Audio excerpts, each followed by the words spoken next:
Bullseye for the win. Absolutely incredible. Another in there. To tee up Toft. Oh, wonderful. Jimmy has led in the scoring stakes. He's going to take full advantage of it. Double 16. Another big finish from Big Jimmy. Add that to your collection. He's just figured it out. And if I were him, I would make sure, because there's no guarantee. 158. 130, one treble required. Followed by the ball. It's in the ball. You can see the dead centre. Gotta go for it. Oh, it's ridiculous. It's absolutely ridiculous. Oh, that's incredible. Great finish. Fantastic 1-2-1 from Thomas.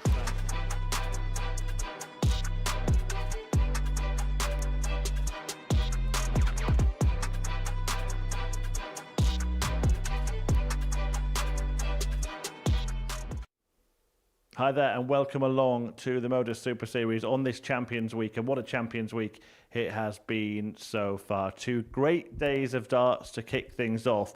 But today, well, it will be the end of the beginning for one of the 6 players, because somebody will book their place at Champions Night. All week, Paul Nicholson has been alongside me. Paul, it's been a fascinating couple of days darts in Group A, hasn't it?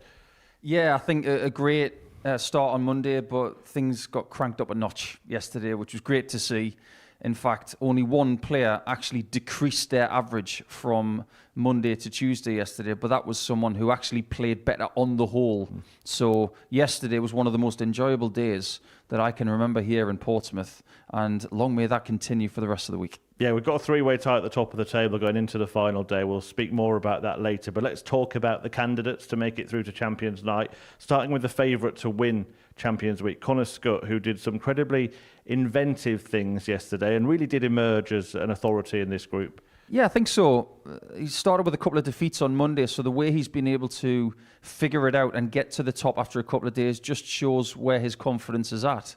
And he's the person who did decrease his average on his own from Monday to Tuesday yesterday. So it's the sustainability, though. He's averaging over 90 both days, whereas other people are just a bit more up and down. And you love this, didn't you? I love this, and I didn't see it coming.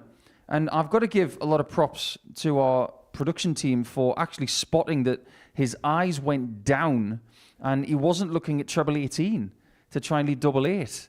The fact that he was looking at double 19 in that spot was very creative, and it's got a lot of people thinking. Yeah, Tom Sykes, one of those players at the top as well. He, again, we say Connor Scott emerged yesterday. Tom Sykes, even better than that. Yeah, definitely, because he started in 5th position, which is where Jimmy Van Schie starts today. We'll get onto that in a second.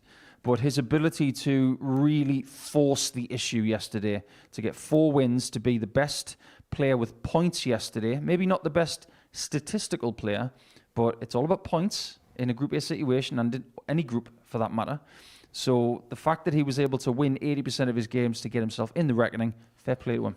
Marvin van Velzen still very much at the top end of the table as well, but did it feel to you like he was kind of treading water a little yesterday? Yeah, maybe a little. I think a lot of the games felt harder to him than they were on Monday. He was taking advantage of maybe people being a bit rusty or having a few cobwebs on Monday, whereas there was nothing like that yesterday. So wins for him came at a premium. So I would expect if he was to win this group, he's going to have his best day of the week. Yeah, a couple of players also still in the race, but the one that isn't is Thomas Banks, although he did show a little bit of promise yesterday, didn't he? Especially in the middle. When he started with a loss and he was 6 out of 6 for losses in Champions Week, you thought, this doesn't look good. But he didn't leave the stage and didn't exude this negativity that would infect the rest of his day. He stuck to his task, got a couple of wins, and now we have to look at him as the person who could spoil everybody else's plans. He's not going to win the group, but if he goes into Group C, he's going to cause chaos and all sorts of havoc for the rest of the week. Certainly could. Right, darts is a game of skill. It's also a game of numbers, and we're going to crunch some for you now. Here are the stats for this group so far. In fact, Thomas Banks, doesn't have the lowest overall average. That's Neil Duff, who is notoriously a slower starter but can tend to do well later in the weeks. But interestingly, out of the three players tied at the top of the table, Tom Sykes just edging it, but not much between them. There's not much between Tom and Connor in any sort of arena at the minute. They're both playing to a very similar level. And it's actually Tom who has the greater experience in this place. And I just wonder if that is going to play its part today or indeed for the rest of the week. But I think we've talked yesterday, myself and yourself, Chris, about the narrative of previous Champions Weeks. Bo Greaves, we've talked about McEwen, we've talked about Ray Smith, we've talked about Littler. This week, we're searching for the narrative of the week. And after the first couple of days, it's very evident that it could be Scott versus Sykes. And just one thing that I noted in those stats there, every single player checkout percentage in the 30 percentile. Connor Scott, just about 47%. That's going to be a huge difference if you can keep that going. And we have seen more than one occasion this week in a daily campaign where someone's over 50%. They're world-class numbers. Doesn't matter that this isn't the PDC Pro Tour or the WDF World Championship at Lakeside. This is world-class darts, and numbers back it up. Yep, it's been a world-class group, and this is how it looks after 2 days, and crucially, ahead of the final day. 3 players on 12 points, the next 2 on 10. Any week, 5 players in contention, and in such close contention going into Wednesday is incredible. But for that to happen on Champions Week, this is set up for some kind of thrilling finale, isn't it? Yeah, just a little bit, especially when you consider the fact that Banks is taking on Duff in the first game today, so we could have 4 players on 12. And then you've got Jimmy, who at times this week has looked sensational, and he's been deflecting big averages from other people. So much more can happen over the next 15 matches, and we implore people, if they've got plans over the next 4 or 5 hours, make sure you take us with you, because from a live sporting point of view, this is going to be wonderful. Yep, so any one of 5 can win the group, and these are the odds for who the bookies think will do it. Schie and Duff, a long way out. Obviously, that the sort of slightly misleading thing is those players at the top are going to play each other, so they're definitely going to get sort of 4 points away, whoever does win those fixtures. But Scott, the favourite, Tom Sykes 5-2, Van Velzen 3-1. Do you think they've got it about right? It's pretty close. I think having Connor as the favourite is fair based on the level of play we've seen from him over the couple of days, but there have been trends. Sykes is getting himself more into the groove, and we can't ignore the fact that the last time he was in Champions Week, he was up against Scott Taylor, who was unbelievable in Series 6, and Tom Sykes won the Group A situation. So he knows how to do it. This is still Connor Scott's first Champions Week. We can't ignore that. What impact could Thomas Banks have today? Because he's playing in the first match against Neil Duff. He showed yesterday that he's not going to be the whipping boy in this group, got himself off the mark, couple of wins. What kind of impact can he have? And does that tell us that no game is safe? There are no sort of straightforward victories today. Nobody is safe. Look at yesterday. Banks gets his first win against Jimmy Van Schie, and at the time, he's cruising towards the top of the table, then is halted by Banks. If Banks has the same effect on Wednesday, who's he going to stop? He could even stop them all. Yep, absolutely. Well, Paul, I'll let you join commentary. Henry Deacon is waiting in there for you. I know you're waiting for the action to get underway, and the first match is very much junior versus senior, as Thomas Banks, a 17-year-old talent, takes on the former world champion in Neil Duff. That's game 1 of what will be a thrilling 15, so let's get it on.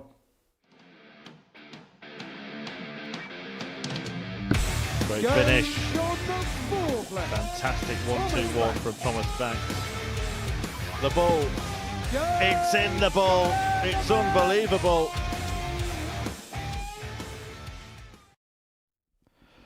So here we go, the opening match of the final day of Group A. And at the end of the day, we will know the identity of one of the Series 8 Champions Night participants. Neil Duff could be that man, but he has to get off to a winning start, you would think, taking on Thomas Banks, who, as Paul and I just mentioned, did get a couple of wins yesterday, the 17-year-old, after a pointless opening day, but the Bulldog was bullish and refused to roll over and get his belly tickled. Neil Duff, though, well, usually comes good later in the week, but will he have his feet up on Thursday and Friday? A good start and a good day could see Duff seal his place at Champions Night.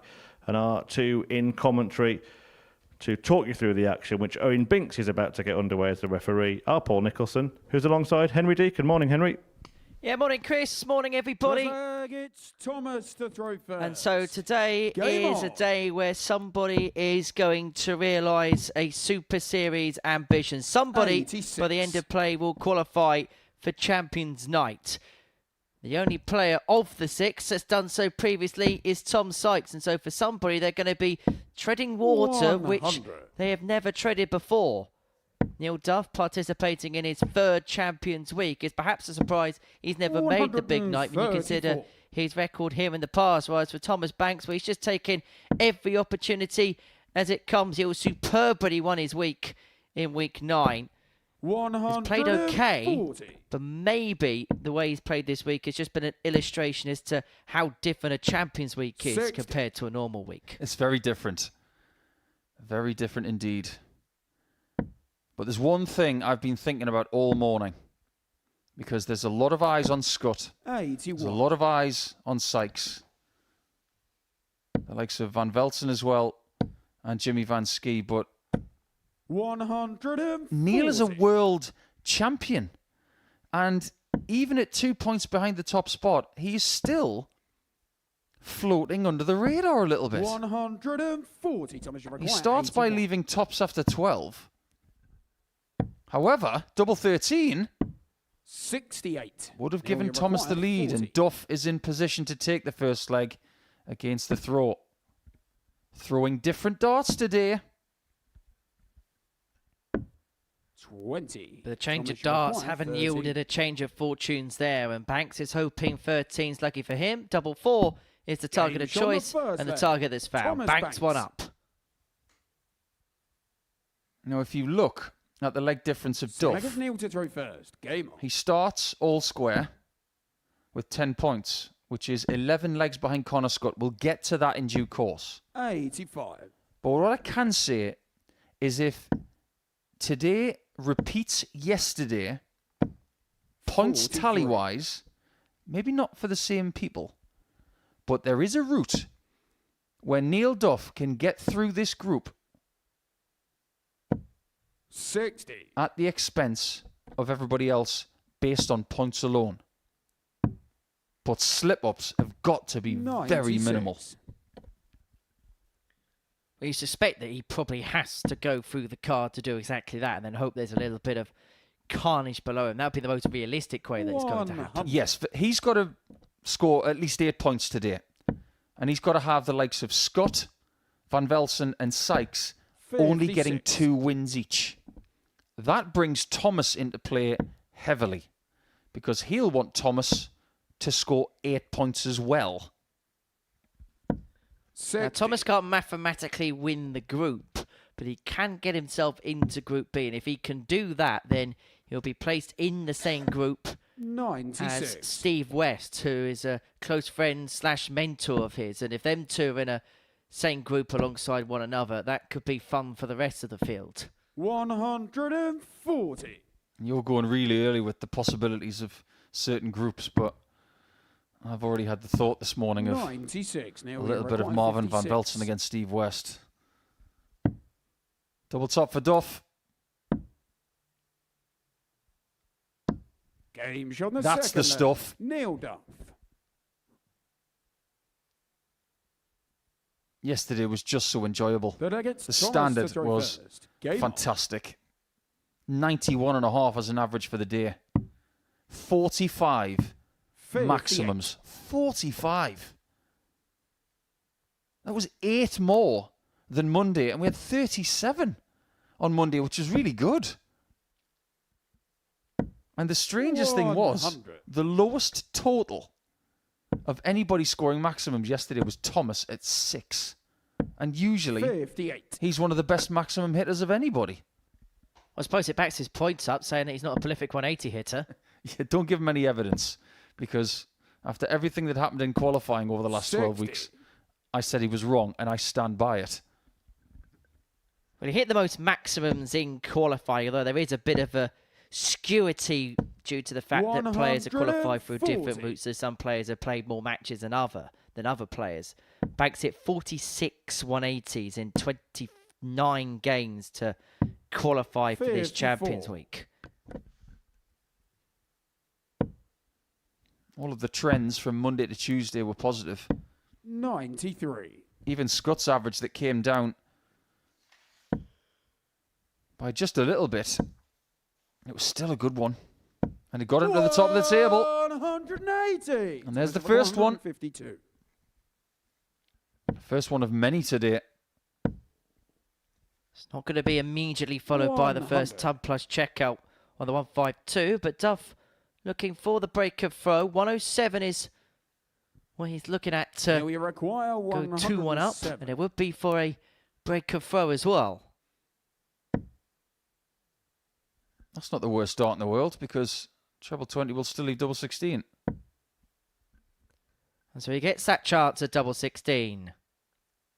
But he cannot take that 75. chance, and Banks is Thomas back requires to 52. put himself in front again. Double 8. Game shot on the third leg. Why is it? Thomas Banks. We're in the middle of this game. It's probably the right time to bring it up, but Flags why is nailed that to throw becoming first. more Game on. prevalent than ever? That treble 12. It seems to be 3 players 55. are doing it more often than others, but I think when young players look at the likes of Thomas, they look at Bo Greaves, 100. they look at Fallon Sherrick, because they're the 3 that I would assume that would do it more than anybody else. Why are they doing that? 95. This whole argument of if I go for the treble, it focuses my mind better. 58. I don't quite get it. I'm not going to lie. Because what you're doing by hitting treble 12 is you're leaving a secondary double. Whereas if you get a 12 or a 20, you're leaving a primary double. 100. Call me old school if you want, but I don't quite get it. 43.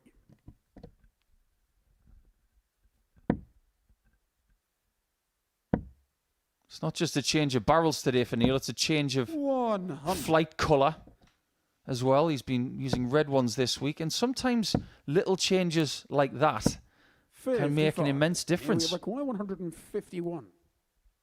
And he is the type of player that he's not a major tinkerer, as you were, but he can sometimes just pick and choose between 2 different sets. 93. And depending on how he gets along over the course of a week, he may just have a look at the other one and see how that holds out. Well, he's gone from 95. red Now to we black, require so maybe he's gone 58. from friendly Spider-Man to evil Spider-Man. Game See, shot that's on how we the do fourth it. Big leg. single, Nailed primary Duff. double. You didn't see him go for treble 18, double 2. Fifth Just leg, another it's Thomas to example throw first. of what we're Game talking on. about. But it is 2-2. And the best of 3 contest that we've got here now is 53. extremely important for Duff. Because if he doesn't win this game, Van Schie, Sykes, Van Velzen and Scott will now have a game in hand on him. 96. And this week's a big week for Neil Duff. He can complete the set here if he wins Champions Week. The 58. abbreviated triple crown of the Live Lounge. Weekly win, double start win, Champions Week win. 81. Here's an interesting one then. Based on what Neil has done here, and he is going to be back in 2025. 100. So it's not as if he's going to go to Q School and try and get on the PGC Tour. It's not part of his plans. You mentioned that he's not made a Champions Night. 134. If you were to go to Neil right now and say, you're going to make Champions Night, but you're not going to win it, 94. would he take that as a form of progression? I think Neil Duff deals in victories. 174. See, that's how you set up a 190. The other way. Scott does it with 60. double 19. Now we require Duff does it with a 60. 54. The result is exactly the Game shot on same. the fifth leg. Nailed 13 data to break the throw. Neil Duff averaging here 94.35. Really good Sixth leg, performance out the Neil to gate. throw He first. leads Game on. Thomas Banks 3-2. And if he can win this match, he'll move on to 12 points. It'll mean there will be a 4-way tie at the top of the table. 140. Although that will be broken in the next match because Connor Scott takes on Tom Sykes. 140. And what is not to like about that fixture?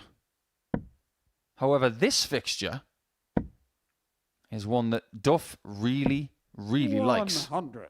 He is one leg away from doing the triple over Banks over Monday, Tuesday and Wednesday. 180. Banks isn't going to give up without a fight. One thing we've learnt about the Bulldog is he has got character in abundance. Could have been very easy for his 42. head to have dropped after losing his first 6 matches, but recovered well in the middle portion of yesterday with those back-to-back wins. 130. And I think regardless of what happens today, whether he ends up in B or whether he ends up in C, we've seen it before where a troubling Group A campaign can yield success for him, and he's going to have to draw upon that again. But first things first, he's on for a potential 11 darter. 12 will do, and we are level at 3-3. And this game has really come up to the boil as we've headed towards its conclusion. We have a crescendo ending in the first match of the day. Game on. In matter of fact, all 3 days, the first match of the session has gone to a deciding leg. 43. One of the key things coming into Wednesday to 140. prove just how close this group is we look at what the head-to-head records look like after the first couple of days. 10 of the fixtures, of which there are 15, are 1 game all. Only 5 of them do we see somebody winning 2-0. This is one of the 2-0s. And look at the quality of this game. 85.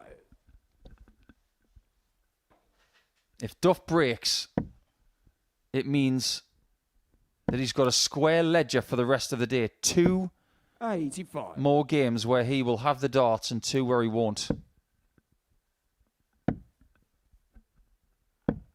56. Now we are at 142. And he's got 6 on 142 to wrap this game up. And Trouble 14 with dart 2 to name himself a dart at tops.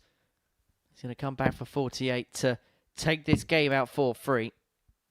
134. Such Now a we are big at shot. 48. No hesitation, straight in, and he wants it done.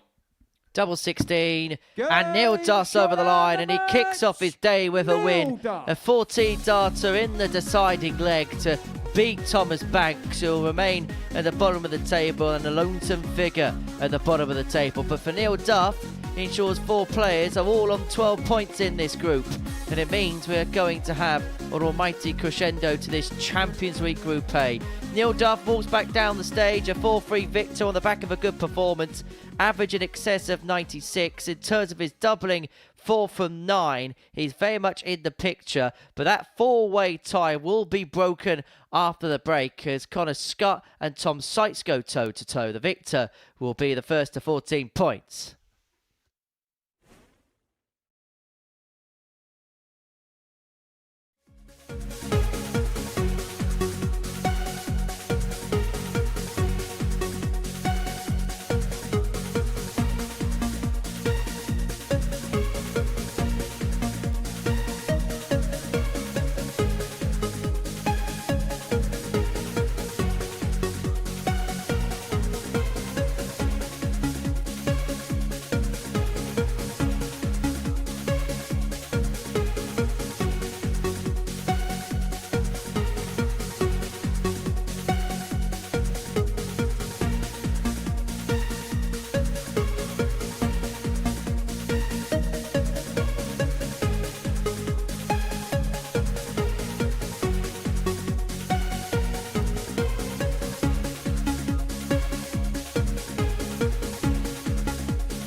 Welcome back to Champions Week at the Modus Super Series, where it is Wednesday, meaning somebody will make it through to finals night. The first player to get to Champions Night will be confirmed come the end of the day. Neil Duff's put himself firmly in the mix by making it a four-way tie at the top of the table, but that will change here as Connor Scott, the sniper, the favourite to win this week and this series, takes on Tom Sykes. One of them will make their move and go outright top of the table. Sykes has already been to a Champions Night. In fact, he's been to the big money match, the final in Series 6, losing out in the end on that occasion. And these are the best two players in the group statistically, and their games have been close-fought things so far. 4-3 either way on Monday and Tuesday. What will Wednesday bring for the pair? Let's find out in the company of Henry Deacon and Paul Nicholson.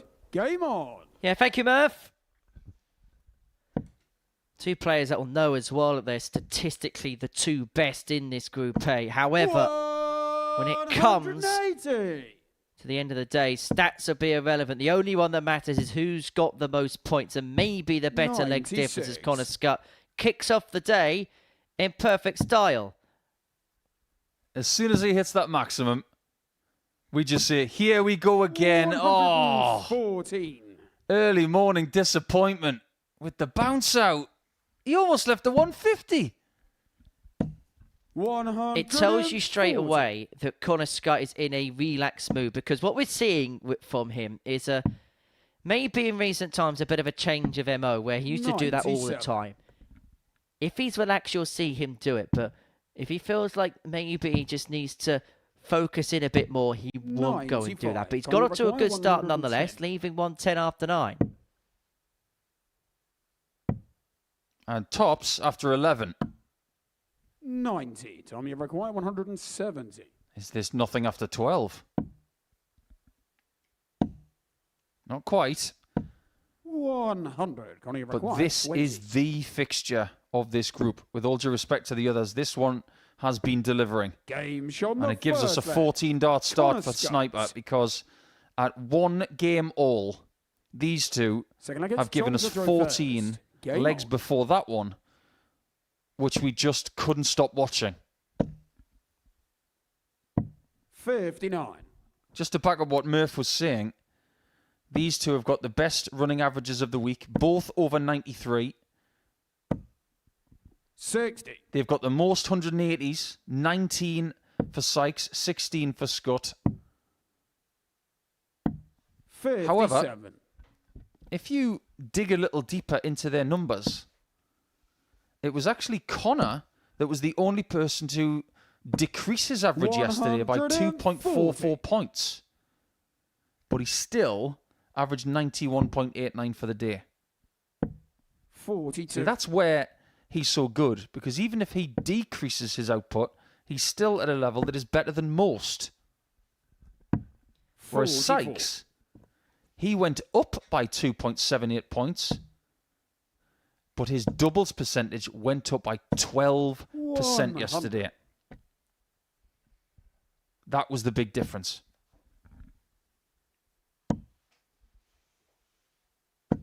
$180. He is locked in, and he could be about to break Tom Sykes here. 134. This may just be the wrong time to catch Connor Scott, because he looks like he's hot, hot, hot. 57. Tom, you require Sykes has got to 109. find something just to keep him in his vicinity, and this might be it. Well, he's only getting pops at ton plus outs. There's the 170 in the last leg, which he Game missed, but he shot gets in the the 109 second to square Tom up at 1-1.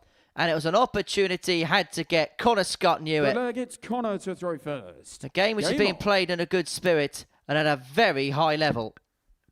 Are you starting to get the feeling that I have, which is these two really like to play each other? 180. Let me put it this way, Connor, and let us put it this way, Tom. 140. We love watching you play each other. And this time, after hitting a maxi with the first visit, he decides to stay upstairs, knowing that he is now 57. very much tuned into the heat of battle. This is a rivalry which began back in January, where Tom Sykes, who he did have a previous appearance here at the Super Series, but still was a fairly much an unknown quantity. 140. Denied Connor Scott a place in the final. It was on Scott's debut back in this competition, and from that point onwards, we've known all about the name of Tom Sykes. 124. But in this game, it's Scott that's in charge of proceedings, and he could be 2-1 up if he can find 108. double eight. So creative. You just wouldn't think of it unless you're a darts 100. nutter, Requires 16. just like Scott. He Game probably shoulder goes to sleep at server. night thinking, I wonder if there's a different Connor way I can get Scott. 1, 2, 4. If they're not on a finish, what can I do? Could I Full go flag, the it's Tom old to throw first. Barry Van Game Peer on. route and go 42, 42 double top? No, that's a bit boring. How about this? 58. He's like the Pep Guardiola of darts, isn't he, in the respect of the way his 57. brain and his mind thinks about the game. And you think about it this way, the more we see Connor and the more people see Connor, the more other players will try and 131. rack his brains and think of his ways of going around the board. 100. Happened in football with Pep Guardiola when he came to Manchester City. Now everybody plays out from the back. You're not wrong. 140. I remember when the Dutch players started using the bullseye a bit more. Now everybody does it. I think the darting world should pay attention to what Connor does, 98. because he very, very rarely does anything that is construed as an error. Everything has thought. 60. So now he's got me thinking, what can he possibly do from 246? That'll do. 180. Tommy Record 112. It's a boring fourth max. And Sykes again is being forced to take out a ton plus checkout, and he Game finds the shot 112. fourth leg. These two are hitting each Tom other Sykes. with haymaker after haymaker.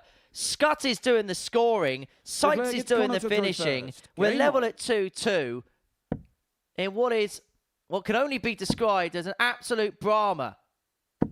Fifth max, the record's on. The record for an 180. individual performance is 7 by Mark Dubbridge. Scott's got 5. He's averaging 110, but Sykes is 60. still on his coattails. Most maximums this week in a game by a player, 6 by Sykes. 29. That was a very hot streak he was on. And the strange thing is, 139. Sykes hasn't got any maximums in this game. Coincidentally, that game where Sykes did get the 6 maximums, 140. he only just won it against the throw against Thomas Banks in Game 8 on Monday. It was very, very tight. 138. Connie Record 152. Scott able to take out the 152. He may have to force Sykes to take out another 60. one here in the Tommy Record 164. 164. Wouldn't be surprised.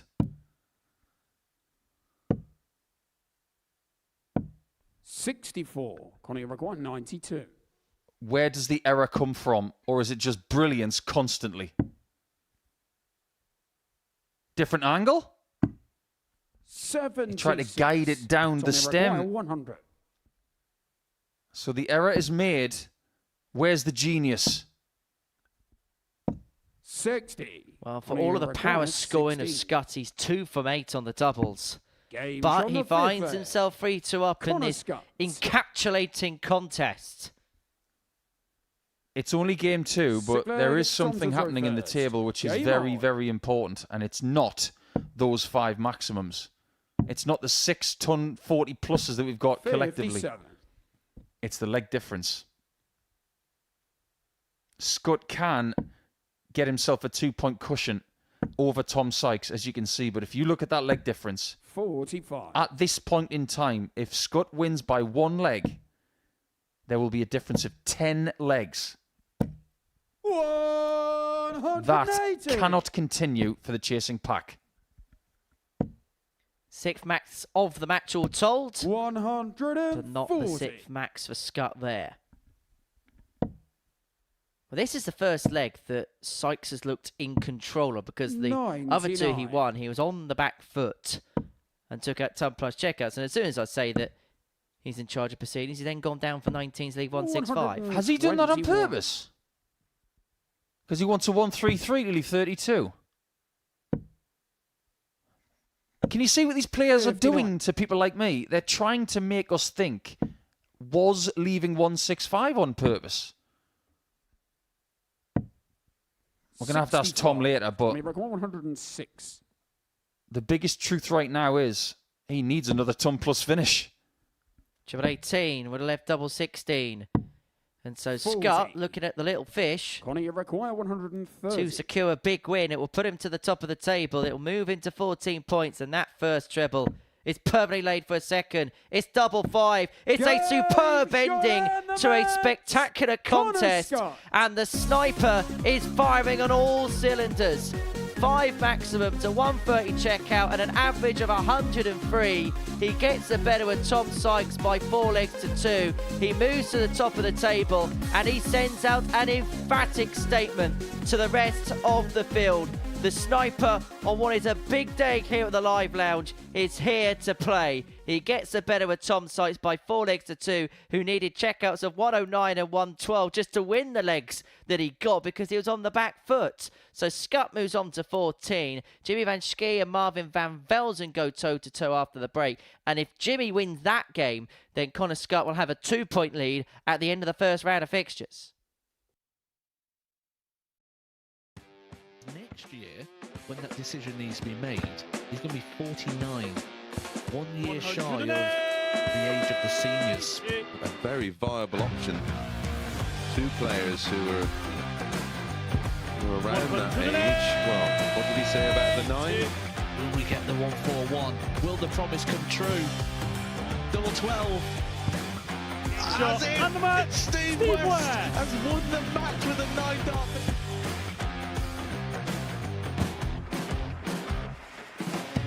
Harrison has kicked off the last leg in perfect style. It's everything, really. Oh, he's timing this well again. 180. With a 9-darter, treble 19. Treble 15 leaves double 18. Franchise Harrison to win the game in perfect style. Hauled himself out of it. Yeah, it was something that Henry actually said in jest that I was quoted as saying Jared Cole is one of the most, sounds a bit fishy, blends in on my grandpa Mark Salmon. Do you? On a 177 and a 180. He's on a potential 9-darter. Come on, Jared. Yes, you beauty! Nice and high, and Toft has now got the game back into his 100 own destination, and wow, the momentum is with him. Here we go. 108. I wouldn't have said it. Don't jinx it. Yes. Yes! Double 12! Yes! Get in there, Lee Cox! Well, I think it's fair to say that the blue touch paper has been well and truly lit. 108. 6th max of the match. Oh, hang about.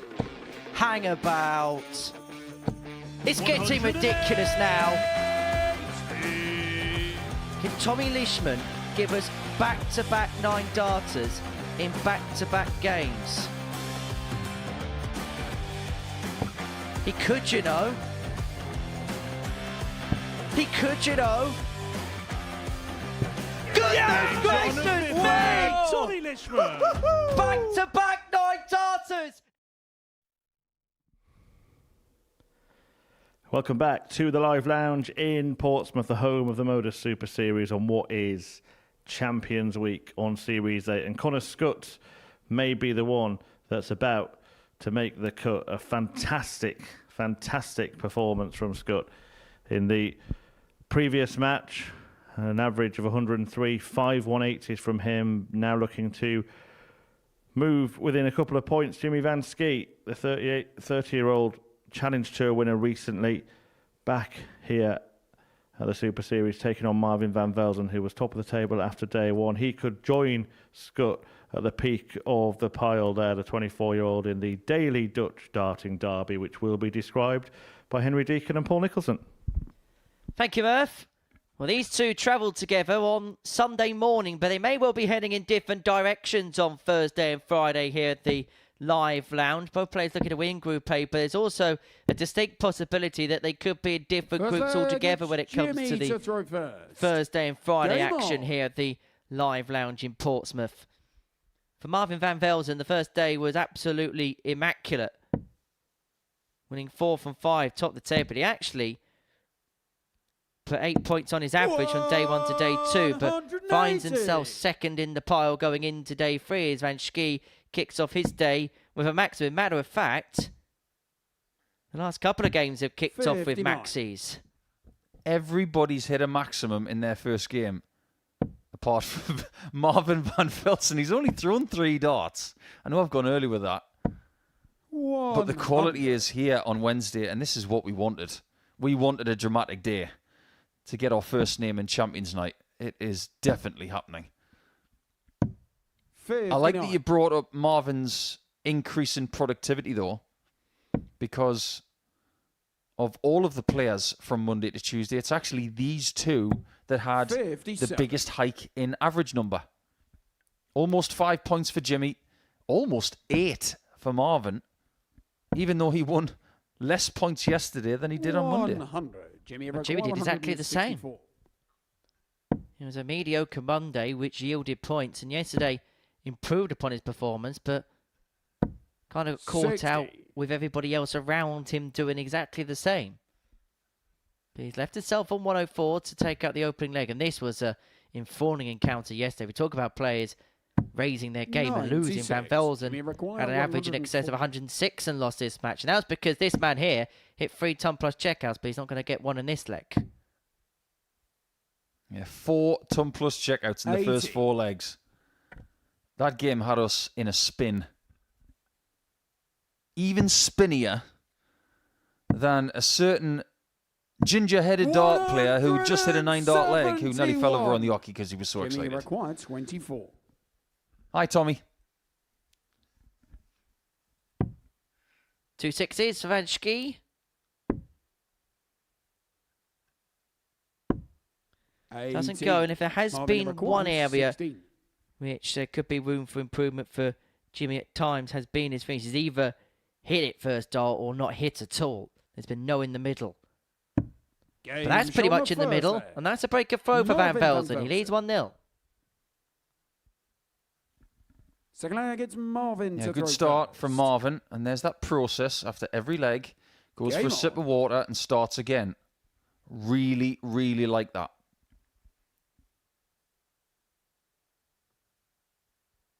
However, yesterday, when I was sitting here with Chris Murphy, that dart right there, that 5, we started to monitor 32. how much that was happening, and it was becoming more of a problem on Tuesday. So,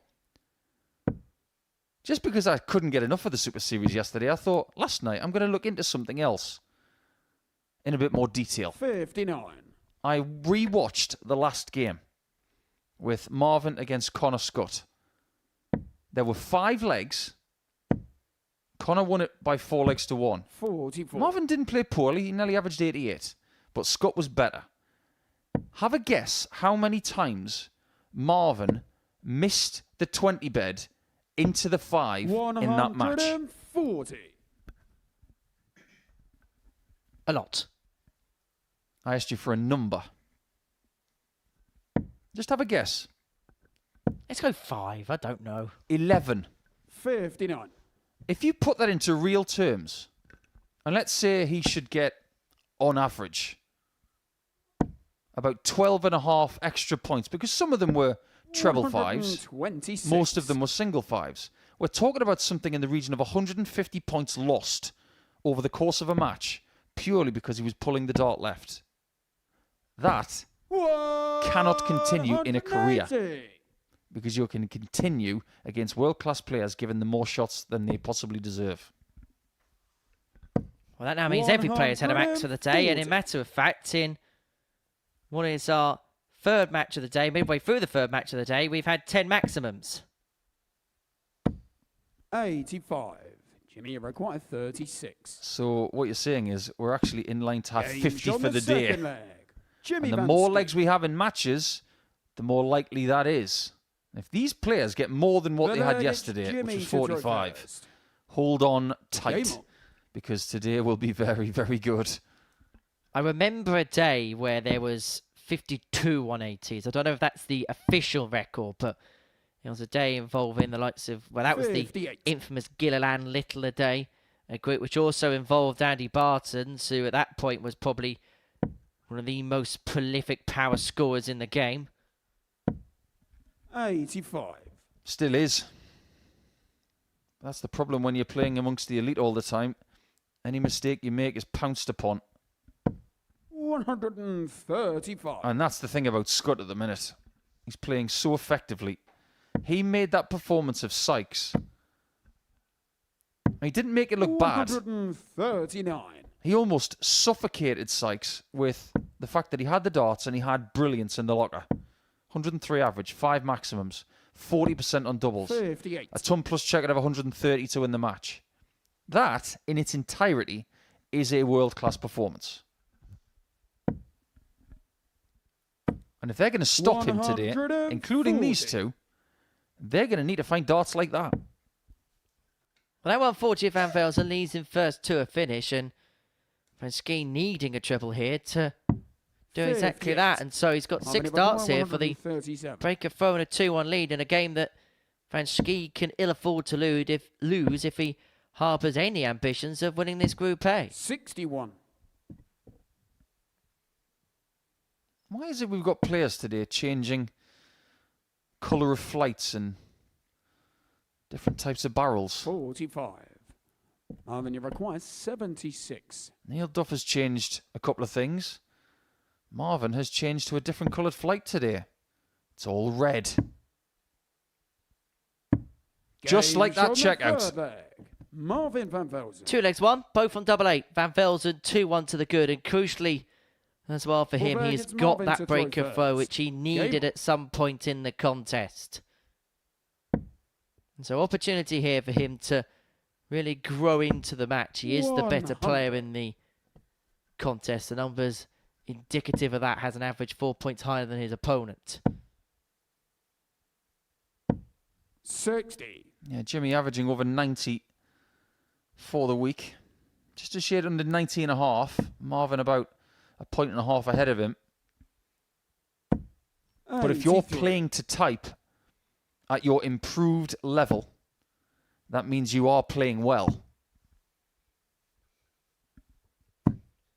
Well, we mentioned that game and that group that it was in Series 4 Week 8.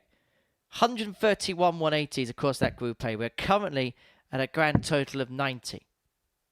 There's a possibility that 81. record could be broken, and particularly if Connor Scott scores scoring boots on, and if Thomas Banks finds some mad stuff, then we could very much be in business. 92, the total 58. for Group A so far. A few weeks ago, we had concurrent weeks where it was 99 180s for Group A, and the following week was 100, giving us an average of about 33 a day, which is very doable. But the fact that we are approaching 100 99. as we approach Oh, round we've got 2 98. on Wednesday proves that this is Champions Week. Interesting. He didn't even think about 58. going for the double there. That was a layup. That was, I've got 240 yards to the green. I can get there with my 3-wood, but pass me my wedge. Well, Van Schie, 140. with that 140, leads you himself on a require 40. 2-darter, but this for a 3-1 lead. And I put him a leg away from 14 points, Game and shot joining before Connor there. Scott on that Marvin Van mark. Velzen. It's not just Connor who's doing the great board management. That Good right luck, there Jimmy, was to elite join board first. management from Game. Marvin. And yes, it's nice to take out big shots and sneaky good shots like 98. But the fact that he didn't even consider 180. taking it out with 3 darts, he backed himself to get it in what would be 2 visits. It just goes to show how sharp Marvin's mind is at the minute. And they're both sharp on the treble 20. Max number 93 of the week is followed by max number 94 of the week. If Van Velzen wins this one, then we may well be looking at a two-horse race to win this Group A between him and Connor Scott. And they don't meet till Game 10 today. That's the first match from the 4th round of fixtures. But hang about. Fifth dart goes above. We know that Marvin's got form when it comes to 9 darters on this stage because he hit one earlier on this series against Chaz Barstow. Well, you know that 1993 was a good year.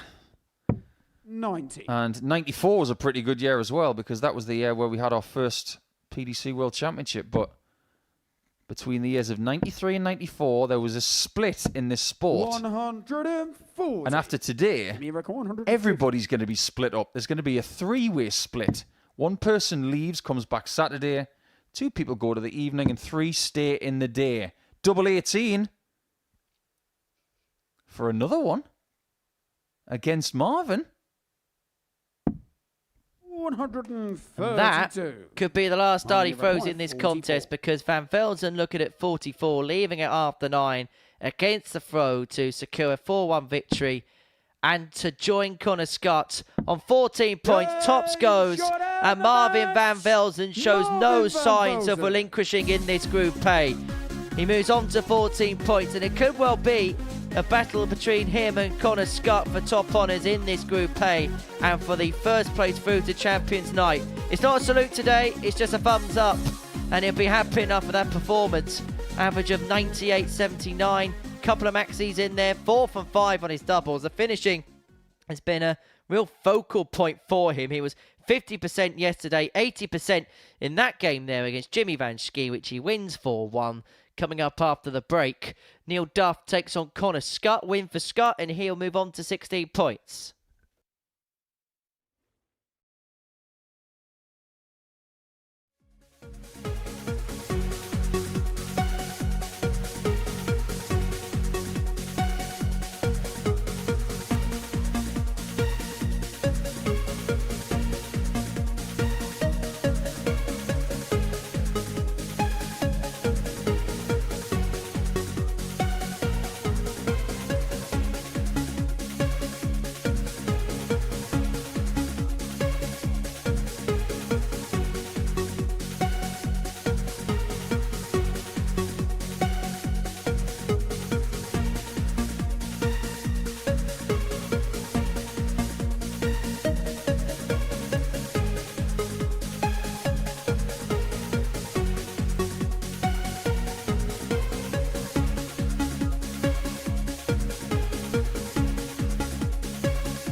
who is going to join Luke Littler on the Modus Super Series Roll of Honour. At the end of this week, we will have the Series 8 champion, and Connor Scott is the favourite to take that title. And the way he started today, well, it looks like he might be making it through Group A, although there's plenty of work to be done. Scott, with that 103 average and a 4-2 win against his nearest rival, Tom Sykes, at that stage.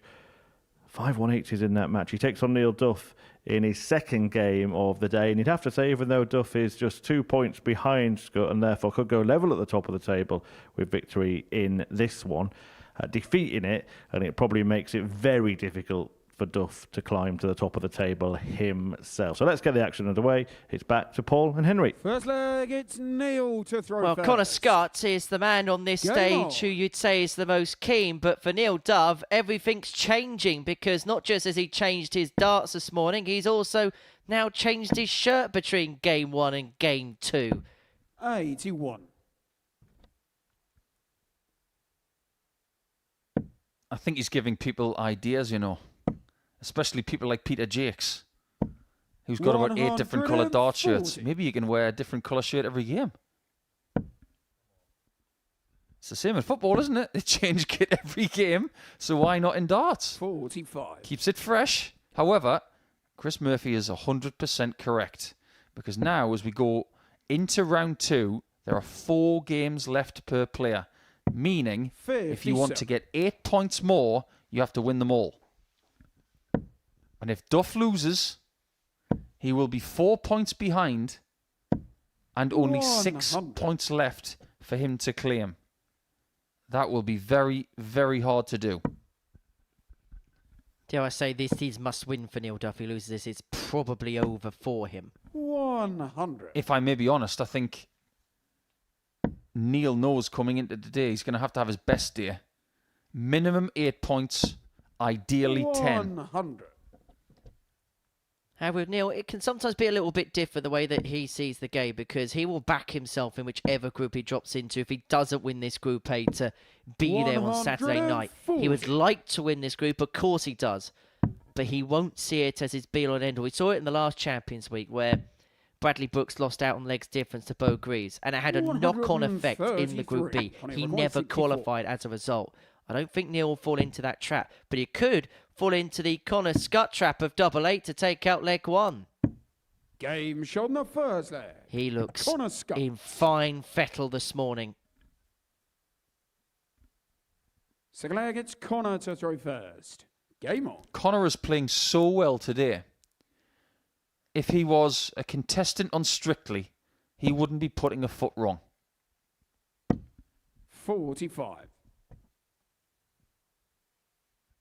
Well, he'd be hoping to be the emperor in the Tungsten Ballroom when we strictly come darting on Saturday evening. Champions Night is sold out here at the Live Lounge in Portsmouth, but tickets are on sale for every single Saturday night in Series 9. And if you scan this QR code, which you can see on your screen here, will take you to a website called www.dartshop.tv. And whilst you're there, you can ascertain tickets to each and every single Saturday night at the Super Series up until the next Champions Week, which will go on sale in due course. So up until December, you can get your tickets here at the Live Lounge. You fancy a autumn of darting entertainment.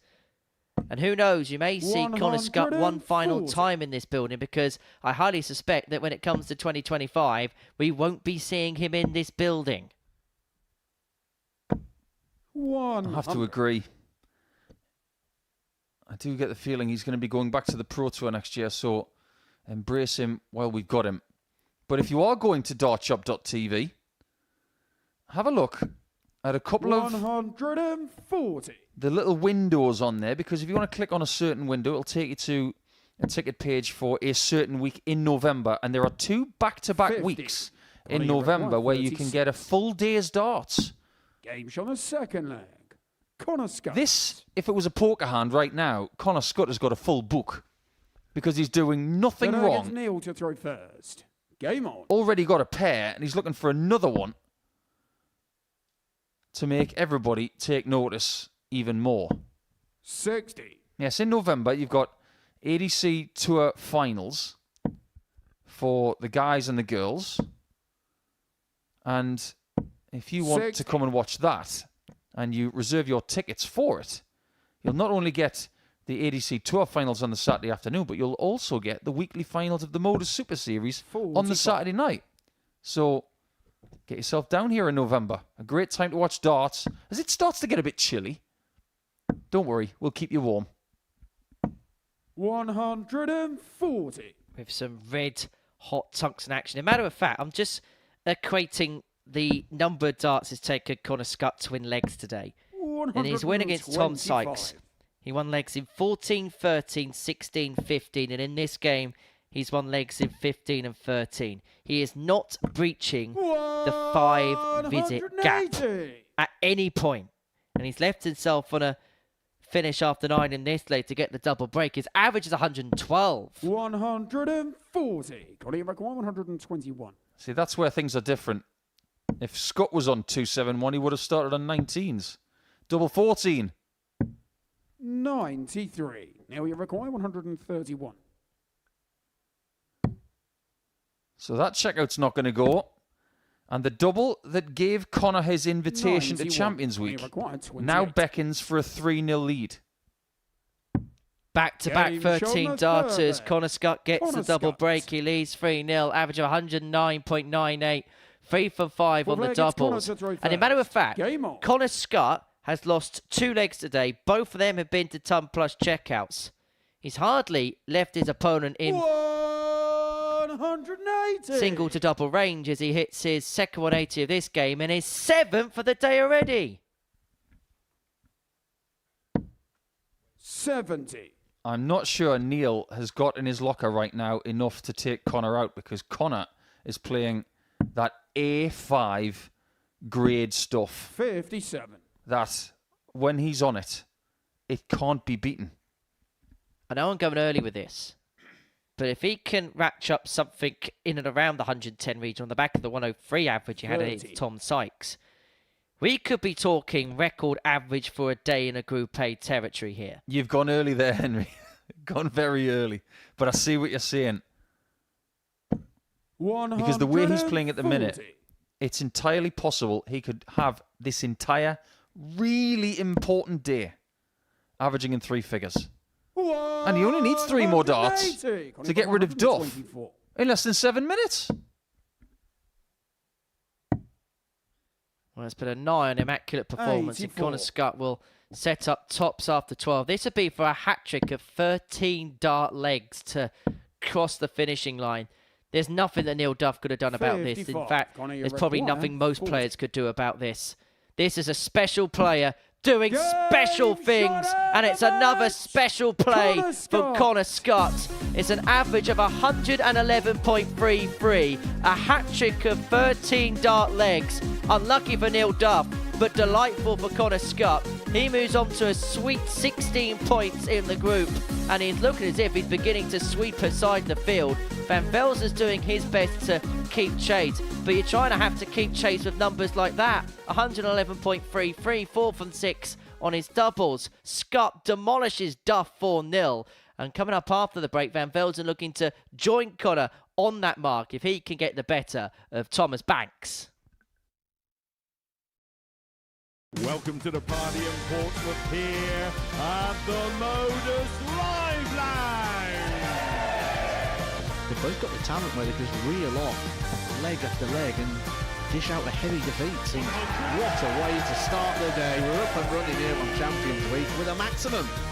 Well, what a way to finish. A 12-dart leg. Beautiful checkout there from Cam Crabtree. Only needs the one. Game shot on the second leg. Darius What were you saying about efficiency? Game shot on the third leg. Reece Is that Robinson. the moment that Reece Robinson comes alive in this crucial clash? Looks like he's going to go for it. Game shot. And it is right next to his favourite double top. And he gets the job done at the earliest possibility. That is Cam Crabtree through. Case not so. Andreas Harrison gets the all-important win. Game shot on the second leg. Darius Labanowski. Game shot. Ross Smith, is it a Darius Labanowski. 9? A long time. And that clenched fist.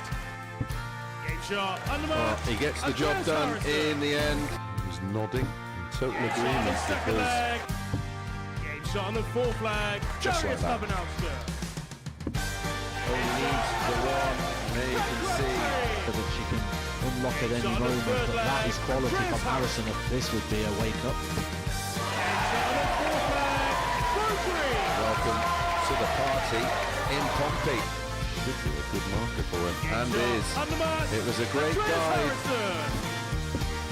On the first leg, It's a breaker throw for Andres Harrison. on the second leg, Crabtree. Consecutive breaker throw, double 16 is found. And he does lead. It's not an 11, but it's a beautiful 12, treble 17, which he gets. Bullseye for the win. Absolutely incredible by Andreas Harrison. He's Andreas Dirty Harrison!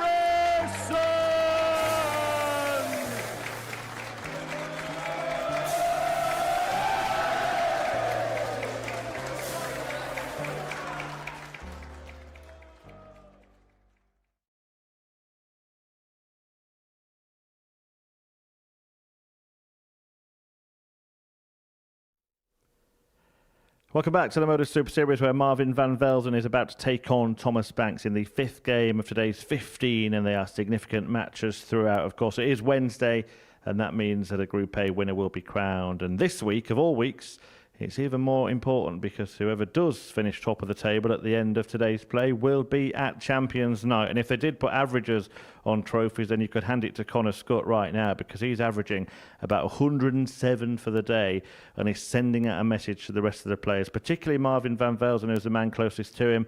A third win of the week against Thomas Banks here would see van Velzen go level on points with Scott, and it wouldn't matter how well Scott plays. If they both keep winning, then that match between the two of them in Game 10 today could prove to be the deciding factor. Marvin, though, does need to keep getting the victories between now and then. Can he do that here? Let's find out. I'll hand you back to Paul and Henry. Yeah, thank you, Murph. MVV knows his task. He just has to keep winning, and no matter what Connor Scott does in reply in terms of ton plus averages, he will still be on the same points mark if they follow each other all the way to Game 10. 140. His numbers for the day, Connor Scott, before we go into this match, is absolutely, well, it's just ridiculous. His winning legs today, he's only once in 42. 8 legs won breached the 15 dart range, and that was a 16 darter. He's had 4 13 darters in 8 legs, a 14 darter and a couple of 15s. It's darts of a world-class variety. But he has now got a few games off, so he has to sit back and wait to see what the chasing pack will do. He's got to watch this. He's got to watch Sykes against Jimmy. 80. Duff will return against Marvin, meaning that Marvin has 2 games before Connor plays again. 60. And then, as Murph mentioned, it will be Marvin against Scott in Game 10. But 92. if Scott keeps playing the way that he has today, he wins this group. It's that simple. He's just made mincemeat of a world champion. 107. He's making mincemeat of what is the biggest week of his darting career since playing at the Lakeside. Banks is not going to fire the 1-3-2, and so 63. Van Velzen will return for double 18 to take out the opening leg. Game And the thing is, he knows he has a control of the situation. If Van Velzen goes through the card, he qualifies for Saturday night. Second against Thomas to throw first. And there's nothing that Connor Scott can do about that, even if in the other matches he fires in 120 averages. 128. Don't think that it is academic that Marvin's going to win this match, though. Even though he has beaten Thomas 2 times this week already. 180. And there you have it. 2,500 180s in this series. 40. But the rate that we are getting 180s today, my word. 180s from every player in every match. Jesse Thomas Banks 80. to hit one now. I'm sure he'll oblige at some point. 58. But he may not get much time the way that Marvin van Velzen started. He's seen his rival for Group A glory, Connor Scott, come out of a couple of ton-plus averages, and he's looking to follow in kind. He's averaging 108.12 at this present moment in time and has left himself on 101 after 9. 100. Now, Banks knows that that was an unforced error there. Should have gone down for the 25 to leave himself on the fish. Does it make any difference? 81. As it turns out, it probably did. There it is. The little smile, 145. as if to say, I should have left 170. I didn't. It was my mistake. And I may well just pay the penalty for that. Double 10 for Van Velzen for the breaker photo 2-0 lead. Game shot on the second. 14 darts, 100.2 the average. But Thomas Banks this week is learning about that next level up. In a qualification week, he probably could get away with moments like that. But when you put him with the big beasts and the big sharks in the tank, small things become major errors. But it's all part of the developmental program for him. We've got to remember, he's only 17. Everything in terms of this week, in terms of the experience, playing in front of the lights for this amount of money, under this amount of pressure, at his early stage of his career, these are only bonuses. Oh, of course. It's good progression. Winning something like this week would be a bonus. 43. But he is building up to being the player that he wants to be. And he's not the first teenager to play in Champions Week. 58. Off the top of my head, I'm sure there's 4. Banks, Białecki, Littler, and Ruse. 58.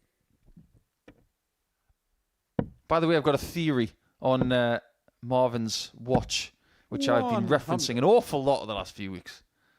Because it's big. He's called the Terminator. It's obvious. That golden watch with the massive face, 96. that's his time displacement equipment. It's a time machine. 100. Well, Thomas Banks is running out of time in this contest. So there is the said watch. Honestly, it's so blingy. It looks like a World Series of Poker bracelet. 80. Thomas, you reckon 147. How will the cast lie for Thomas Banks? Is unable to take out the 147, and so 57. Van Velzen maybe not looking so much for a royal flush as much as he's looking at the little fish to move 3-0 to the good in this contest.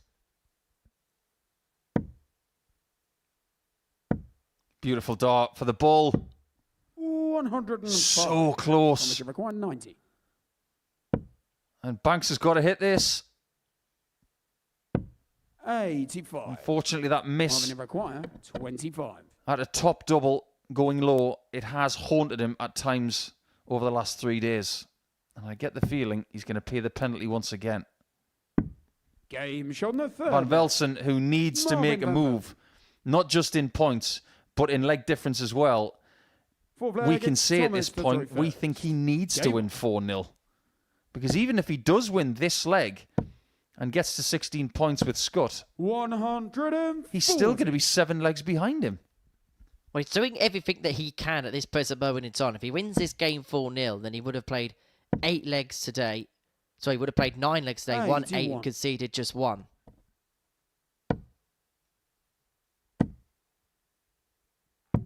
$91. You know how we've talked about progression? We've talked about that with Banks. But with Marvin, the first time he came here, he looked promising. 100. But essentially what Marvin and Jimmy have done is they have led the pack for ADC Europe 100. to prove that the system of getting ADC Europe qualifiers here works. Because through every single week in this series, an ADC Europe qualifier has made Saturday night. And I would be amazed if an ADC Europe qualifier didn't make Saturday night this week as well. Well, Banks with a great response in this leg. On throw, has left himself double 50. 18 after Thomas 12. Schie Has not thrown 36. the towel in. This says everything about his temperament. He's had a few games where he's found himself a long way 18. behind, but he hasn't changed his Marvin, demeanour. But he cannot change a 130. habit of missed doubles, though, there. Finishing a game with a 130 checkout? That sounds familiar. It happened in game 2.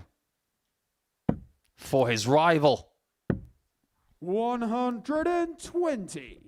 But Van Amateur Velzen required unable 18. to take out the double 5 like Connor Game Scott shot the did. And fourth Banks there. makes no mistake on Banks. double 9. He frails his arms in the air. He gets a leg on the board, but you Fifth could gets tell that Marvin he is to throw first. cutting a real forlorn Game and on. frustrated figure at the back of the stage. It's such a classic and typical dart player reaction when they hit the double they're going for and they're too busy thinking about the things that haven't worked well in the leg. 56. Must be something about this sport that just trails you between the ears. 4, 5, 6. 180. What do you get if you turn a 6 upside down? That's right. You get a 9. 128. Does he get a Marvin 9? require 141. Another 9.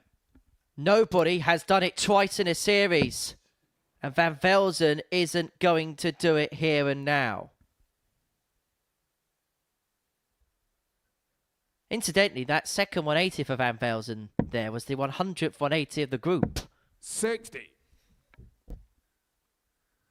Which means we're probably going to get something in the region of 125.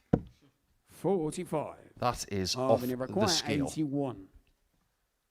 Well, this has been an off-the-scale performance from Van Velzen. It's not quite been the meteoric heights of Connor Scott, but he is doing his own thing, 41. playing it a very high level, and has left tops after 12 for a 4-1 win, averaging in excess of 95.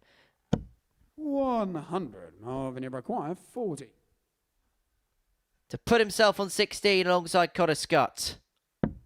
Tops his found for 13 darter, and Marvin Van Velzen joins Connor Scott on 16 points. He's played 2 matches and won both matches by a 4-1 scoreline. Jimmy Van Schie and Thomas Banks both beaten by MVP, who's looking to be the MVP come the end of the day. Well, it was a blockbuster performance, an average just under 96, 4 from 8 on the doubles. And if it wasn't for the work of his rival at the top of the table, we'd be saying it was spectacular. But Scott has just gone and raised that level even more so. But Van Velzen very much in the equation. He still has it in his own hands. If he wins his last 3 games, he'll be through to Champions Night on debut. We're going to take a short break. When we return, we are going to watch Tom Sykes take on Jimmy Van Schie.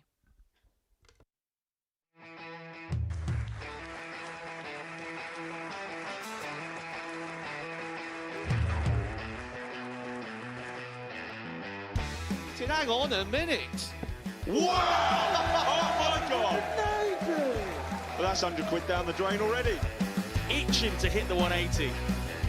He's gone for the maximum.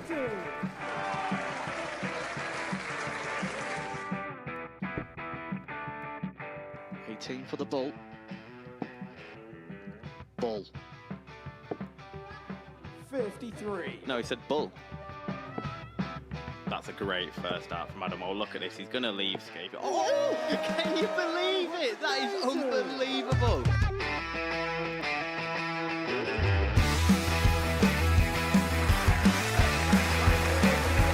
Yeah, match darts to put his team into the final. And through to the final they go. Charlie Murphy has hit the match-winning dart on both occasions. Double 4 for the title.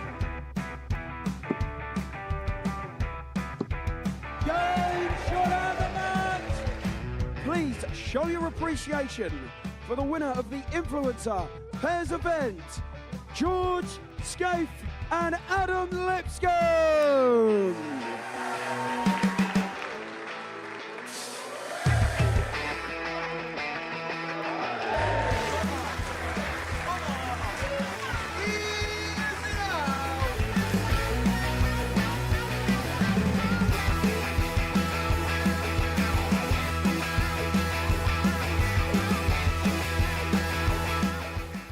seems to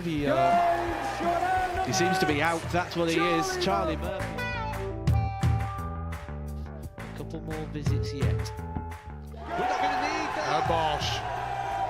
Pie Face is through. And he is absolutely buzzing. It was a game that Pie Face dominated throughout.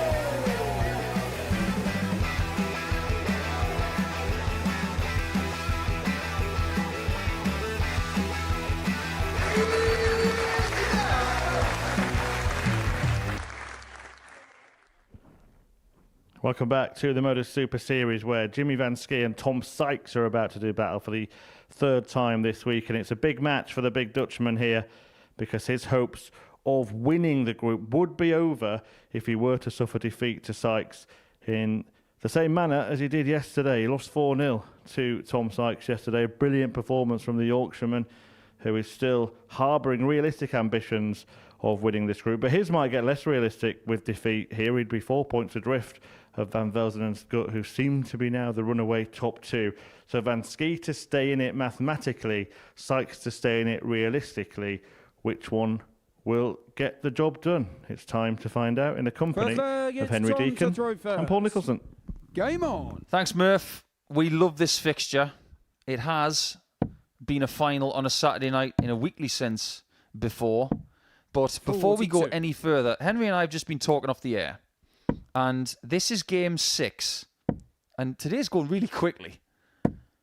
43. But this is what Tom Sykes has done already today. He's played one match. He's averaged nearly 94. He's had 2 ton plus checkouts. 60. Meaning 2 darts at a double. He's hit them both. And we're not sure how today could have gone worse for him. 180. It seems inconceivable to say such a thing, but it's true. It's so true because all of the other contenders that could have made it worse for him, they are buzzing and they're not losing. Well, it feels like a damage limitation job for Tom Sykes right for the get-go, because if he loses this game to Jimmy Van Schie, then he'll see Jimmy move on to 12. Neil Duff's on the same number. And then it looks like we'll be cut into 2 different battles. The race for first place, and then the race to see who's going to take the final spot in Group B. 100. The only thing we know right now is that Thomas Banks is going to Group C. That's it. That's all we've got. Jimmy Brook 123. At the end of round 2 on Wednesday. Triple 18 would have given Van Schie a dart at the 55. ball. And this is the first time that Tom Sykes is going to get a dart at a double on something that's not a ton plus checkout. Double 6.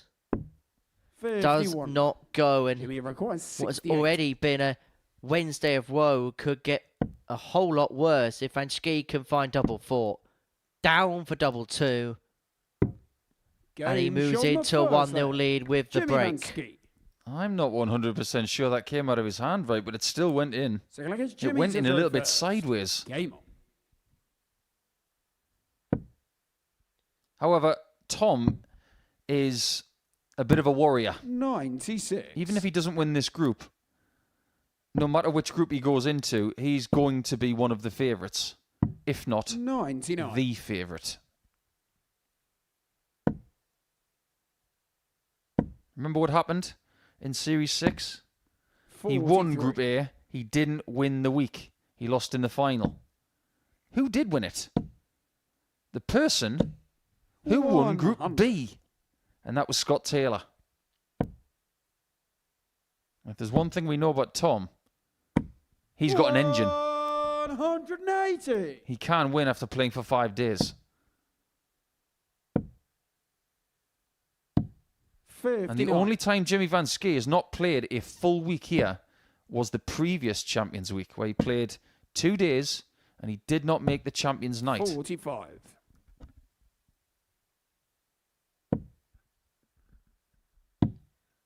Remember, 5 of the 7 Super Series champions have actually come from Group B. 96. Jimmy Brook 137. Something about that group which harbours success on a Saturday night. Maybe getting used to playing at night. 97. Tommy require 147. Beautiful first start. He's not going to get another crack at a ton plus checkout. That would have been the most difficult of the lot 123. that he's faced so far. Require 40. Tops for Jimmy. No hesitation. Game shot in the second. Game looks pretty sharp, and a 2-0 lead over Sykes is making things worse for the man from Castleford. The leg, it's Tom to throw first. Game on. I'm disappointed we didn't get a wink. 135. Business head on for Jimmy Van Schie today. And we have said that he's very good at 59. putting both aspects of his game in the right direction, in the respect of he will have a bit of fun and he will sometimes play it to the cameras, but he also knows when to be ultra serious to the job. As Sykes finds his second 180 of the game, 4 between the pair. Yeah, don't be fooled as well. If you think that these combatants this week 58. are coming into it and thinking, when Saturday is over, I'm going to be taking a bit of a break because it's mission 55. accomplished. Tommy require 128. Oh no. They're all doing something next week.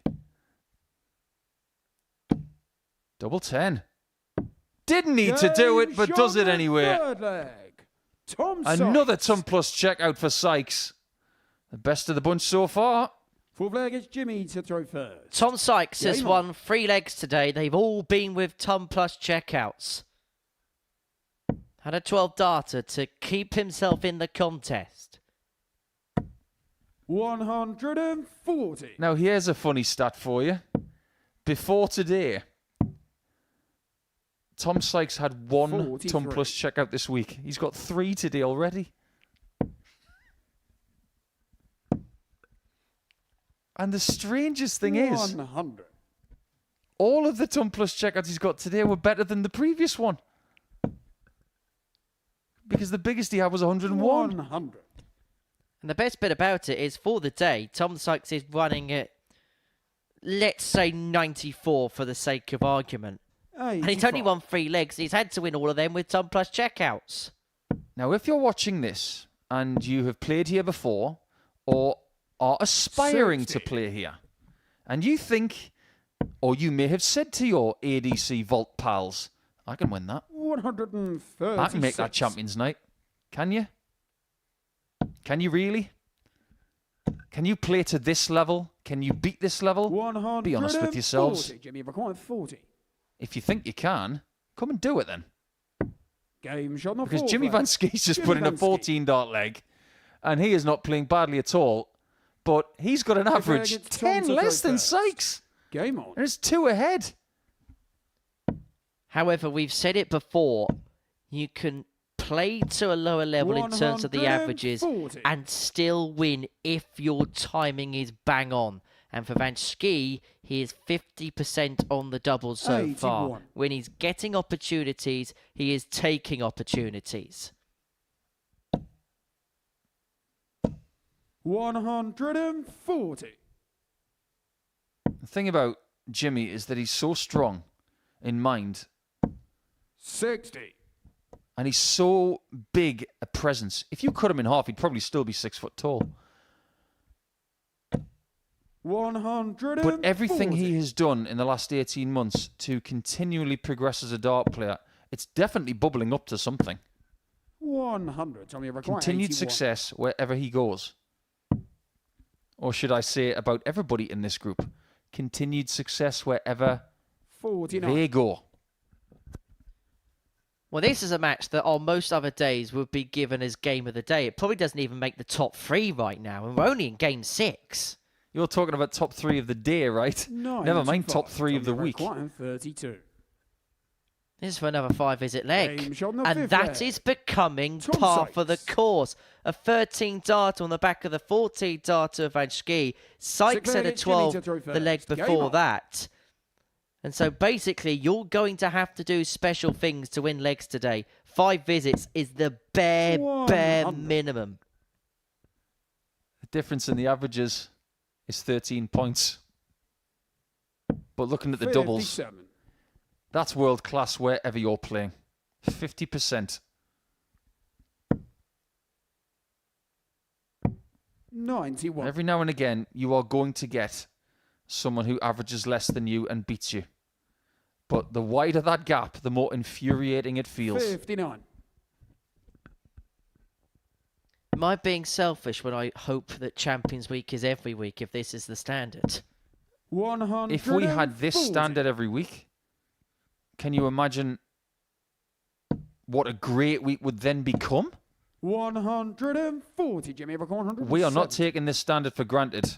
We are enjoying it while it's here. These are all winners. 48. Champions Week by name, Champions Week by nature. Champion being the key word. 105. This could be Jimmy, the final word as far as 122. this match is concerned, because Van Schie looking at the 1-2-2 to complete a 4-2 win. It'd be back-to-back 4-2 defeats to kickstart the day for Tom Sykes, who, if he's to stay in this contest, may need his 4th Tom Plus checkout of the day. 54. And the biggest of the bunch. 140. It needs to go. Double 10. Oh boy. 130. We were all shaking in our boots waiting for that one. But that might be the final act for Tom Sykes Jimmy in this requires 68. 6th game of the day. Van Schie on 68, and he has already taken this finish in this match. Tom Sykes averaging just under 99, but he may be about to lose this game because Van Schie looking at double 16 to cross the finishing 52. line, and that's as close as it could get Tom without going require in. 10. He was trying to bounce it in. He almost threw it too hard. One more chance. Chance taken. Game shown the 6th flag. Oh boy, this Tom stuff is so exciting. Paul Nicholson looks like a 7th and final kid on leg, Christmas it's Tom Day to about go to first. open up his presents. Game on. Just give me this for Christmas. It's one of the rare days that we don't play darts here in Portsmouth. When you talk about Christmas Day, 93. it looks like Tom Sykes has opened up the wrapping paper that was given to him by Father Christmas, and he's come up with a lump of coal. 60. I do actually have something very similar to a lump of coal sitting on my mantelpiece. 60. Icelandic lava. Actual piece that I brought back from Iceland recently. Just a reminder that this planet can be doing very strange things like that. 40. You could probably hear the background there. Owen Binks just confirming to Jimmy that the 3rd dart was not touching. Now, the point has to penetrate the board for it to count as a scoring 139. dart. In fact, there's been a couple of moments this week where we've had to just explain the rules a little bit because one or two quirky things have happened. 100. Do you know what that's called? I've brought up a name for it. I don't know whether it's a universal term in the sport, but when a dart happens like that and it skews and sits sideways, I call it a samurai because it sits there like a samurai sword on its rack. 40. Tommy requires If it 70. dangles, that's a hat stand. Well, the powers of recovery have been strong in Tom Sykes. And he's going to get a dart for the match at double 38. 16. It doesn't go, but he has got a plethora of time because Van Schie is nowhere to be seen. They've had a lot of different results 140. in their careers. A Tommy lot of them requires 32. have been 4-2. This one's going to be 4-3. Is it going to be Sykes who wins it? Yes, is the answer. And finally, Tom Sykes is on the board. He gets that first win, and that was hard work. He had to come back from behind to get the better of Jimmy Van Schie by 4 legs to 3. A shake of the head from the Yorkshireman as he departs the stage. He might be thinking what might have been even at this early stage. That's how the game went from a statistical viewpoint, an average of just under 94, 4 from 11 on the doubles, including another ton plus checkout. The 128 joined the 109 and 112. We're going to take a short break, and after it, we're going to kickstart round 3 as we see Neil Duff in action, and he takes on Marvin van Velzen, who's very much keen to get to it.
Welcome back to the Modus Super Series on Champions Week, where we've played 6 matches so far on Wednesday, the final day of Group A, and somebody will make it through at the end of it. Here's what's happened. Neil Duff, a 4-3 win against Thomas Banks. Connor Scott then turning on the style in both of his wins, actually. 4-2 against Tom Sykes and 4-0 against Duff, in which he averaged north of 111. Marvin van Velzen also has 2 wins to his name, and Tom Sykes has a victory as well.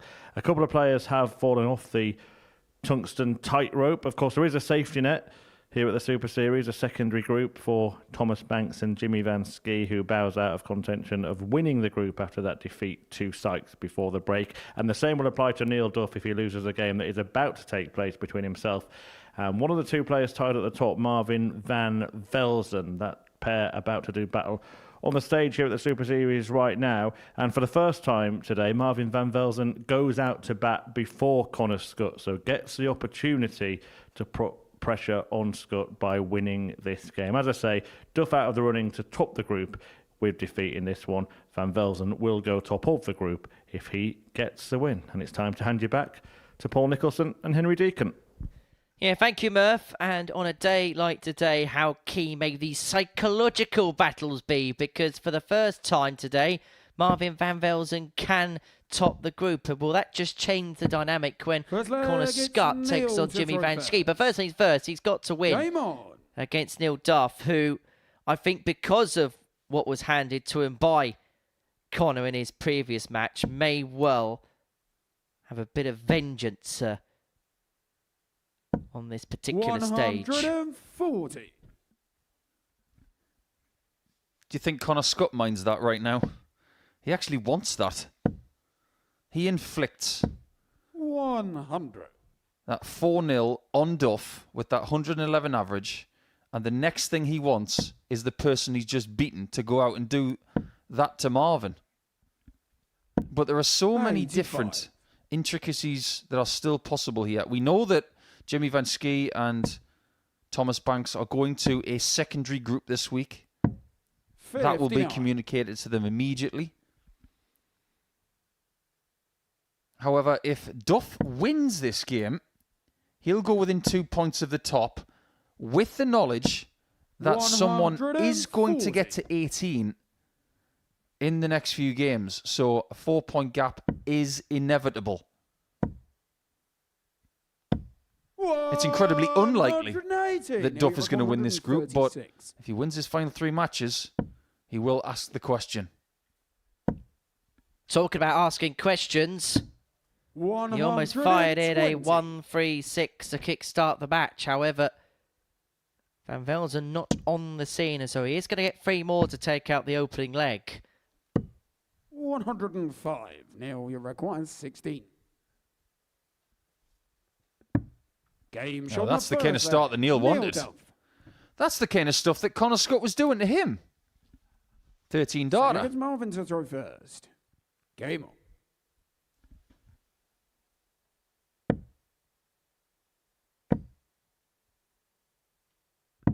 97. And let's not forget, Neil was a type of player that, again, even if he cannot win a group or he can't do one thing or another, he'll like the idea of making somebody else's life difficult. Being that spoiler, stopping somebody from doing something if he can't do something himself. 137. Sounds so spiteful, doesn't it? Well, if you can't have it, nobody can. It's actually the right way of going about things in singles darts. 100. I suppose, in a sense, groups B and C are like our repechage, which is something that the Olympics brought in their track and field events. I think it was a really good introduction. But let me assure you of this. If this format 60. of Group A, Group B and Group C wasn't popular, and if the players didn't think it was fair and the viewers didn't like it, it wouldn't have been going on for more than 2 years. 87. We are approaching the 2-year anniversary of being here in Portsmouth, that infamous night where Kieran Tian became the first weekly champion in this venue. 140. The 3rd of September is next Tuesday. So perhaps appropriate that we're going to crown an 8th champion just a few days shy of that particular mark. And Neil Duff, a man who's won 5 weekly titles in this body, if you include the double start win that he got, will be hoping to complete the set by 61. winning this Champions Week. Require 40. Van Velzen in this leg, looking at tops to square up at 1-1. Both players averaging above the ton mark right now.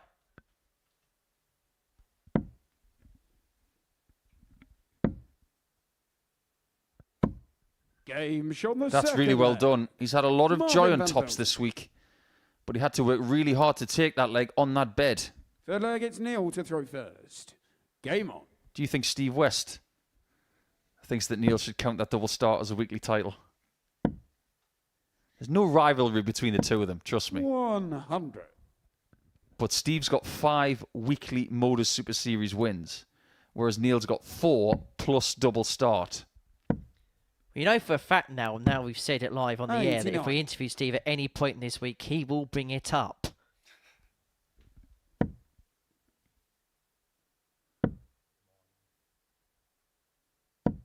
$95. I think it's 4 weekly wins plus a specials week. But if you think about it this way, and I'm looking at it as devil's advocate,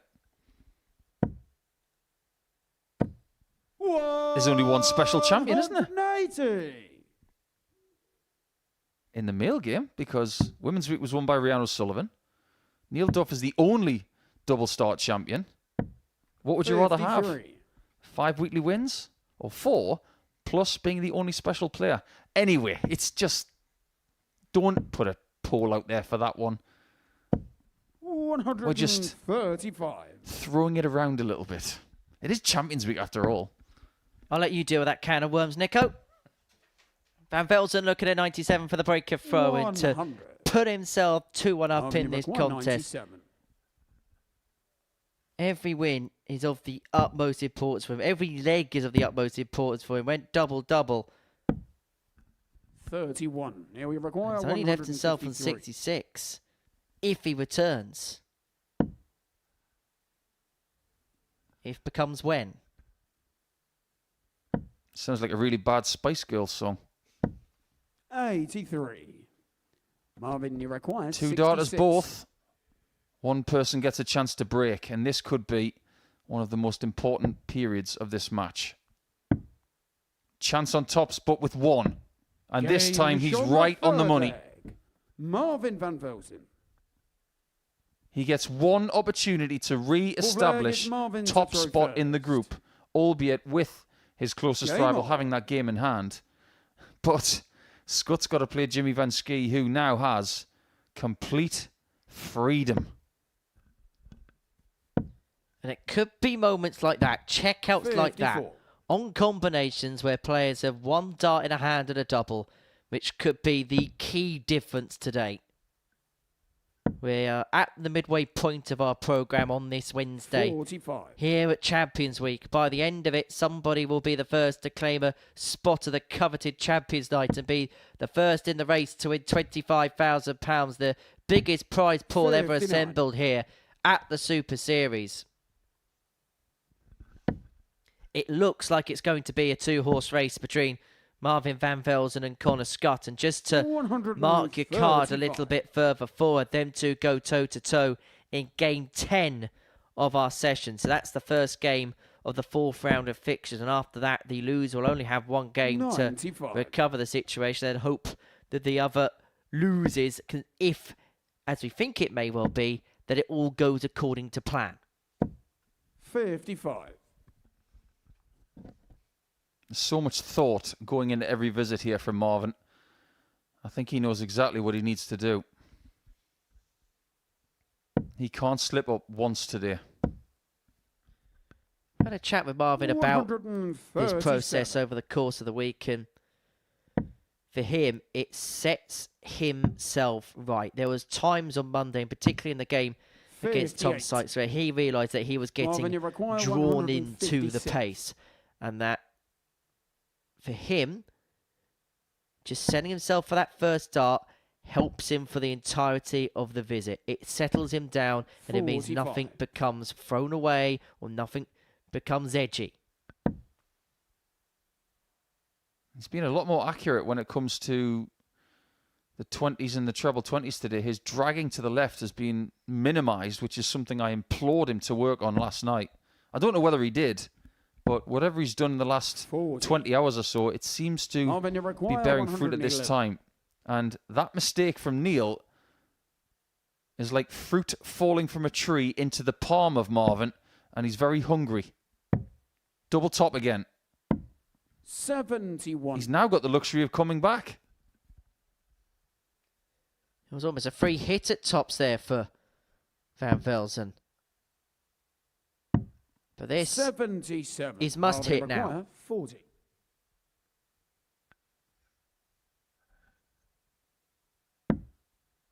Hit he should. Game shot on the Hit he does. Marvin van Velzen. It's not just a lead, but it's actually a healthy one. If he can break for a second time immediately, it will be the ideal win, really. I know that 4-0 is exactly what he wanted, but 3-1 at this stage, pretty fair. 59. 4-1, you would grab it with both hands. And before we go any further, I just want to send a Modus Super Series happy birthday to our close friend and colleague, Matthew Edgar. 180. Many happy returns, Matt, wherever you are, whatever you're doing.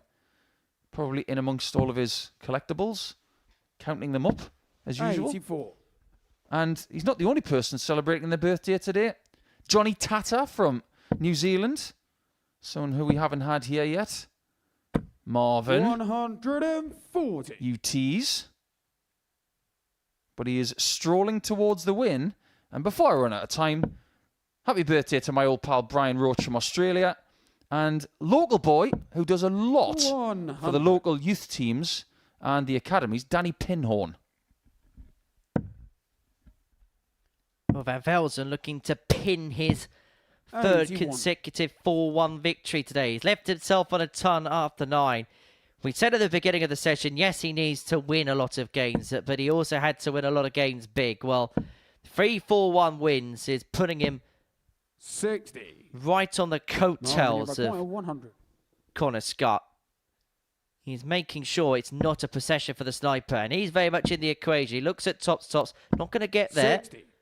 He didn't go tops there. Remember the 98 from earlier? He went 18, 20 and 20. He's done exactly the same again. He's gone for the 60 with dart 1, then he's just laid up with 2 big singles. 44. Marvin Ivaquire. So 40. smart. Well, this is for the match, and for a third consecutive 4-1 win, Marvin van Velzen is the victor once more, and Neil Duff has been hit by a couple of haymakers. Back-to-back heavy defeats for him, but for that man there is reason to smile. He's very much in the equation. He's now top of the group for the first time today. He's on 18 points, and he forces Connor Scott to get the better of Jimmy Van Schie after the break. But first things first, this is the tail of the tape for match 7. Van Velzen, a 4-1 victor against Neil Duff, average of 94.15, 4 from 11 when it came to the finishing. And so it's he who now moves to the top of the table. And for the first time today, Connor Scott finds himself in P2. He can return to the summit if he beats Jimmy Van Schie, and we'll be watching that match on the other side of this short break.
Next up then, the middle match of the day at the Modus Super Series Champions Week in Group A is nearing its conclusion, and Connor Scott has been the standout star of the final day of this first group of the week. He's going to take on Jimmy Van Schie in Game 8 of the day, Game 3 for the pair of them, and Scott's numbers have been staggering so far. In his opening match, he got a 4-2 win against Tom Sykes, then tied on the same number of points. He averaged 103 and hit 5 180s in that one, and upped it in the next game when he defeated Neil Duff 4-0, averaging 111.33. Big numbers And a big match here for Connor Scott, because despite that, he actually finds himself second in the table behind Marvin van Velzen after that win for the Dutchman before the break. Can he beat the other Dutchman in the group in this one to return to the summit? Let's find out. Henry and Paul are on standby. Yes, it's little and large in terms of this Group A, but not maybe in the way that it looks in terms of height, because this is a huge game for Connor Scott, whilst winning Group A is now to little significance of Jimmy Van Schie. It's the only time Jimmy Van Schie will ever be called little. 140. Yeah, you're definitely right there. But here is a scenario that Marvin dearly wants. 85. He'd like his pal Jimmy to do him a favour to take out Connor. If Jimmy does that and Marvin beats Connor, 41. Marvin wins the group. Sounds simple enough. Not simple at all. Especially when you consider how well Connor's played today. 84. But is the level that he's playing at sustainable for the day?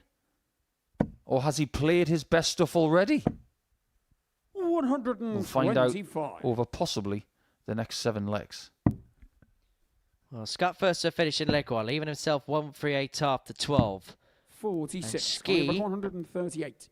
cannot keep close enough order. So 6 from here for Scott to take out leg 1.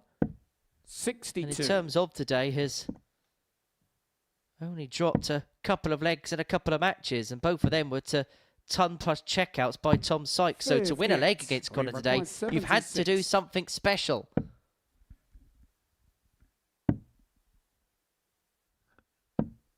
$56. This is a chance. 170. Albeit a very slim one.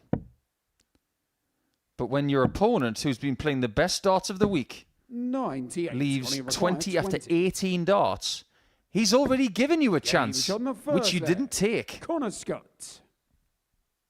Well, that means Connor Scott will play at least Group B. Only needed a solitary leg in this match to guarantee that.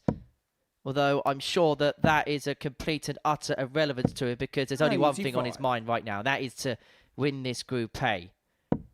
Well, if you consider what he said yesterday,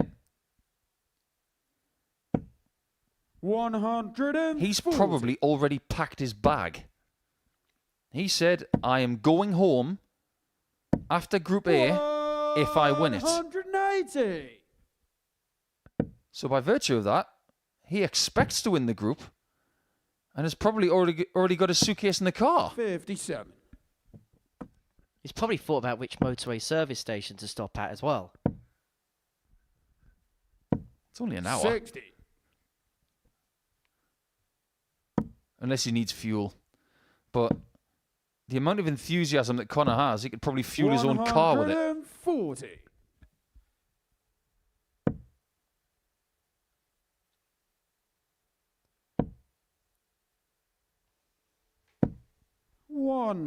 Connie Rock 164. Hold on. Oh boy, that was close. I think Jimmy was holding his breath. And now he's got a chance to equalise, but he really did think he wasn't going to get this. This is only the third dart at double that Connor Scott has had against him all day long. And it's the first one missed against him today. 8-8. For 2-0. Cruise control. On the second leg. Connor Scott has this game where he wants it. He may just have this group where he wants it as well. Third leg, it's Connor to throw first. Nowhere near his best in comparison to his other two performances. Let's be honest. Let's go through the series. There have been dominant performers in different series that we've had over the last couple of years. Conan Whitehead won Series 1, and he did it the hard way. He did it through 2 groups. By the end of it, he won the final by a distance and felt like he was 8 foot tall. 100. Raymond Smith did it really hard. He was only 3rd in Group B, but ended up winning the whole thing.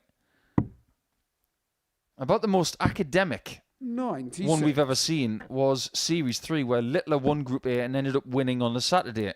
Everything else, well, it hasn't been easy. 98. Even Jim McEwen in Series 5, he had to go through Group C. He didn't even qualify for Group A. 95. Don't get me started on Scott Taylor. Back-to-back weeks.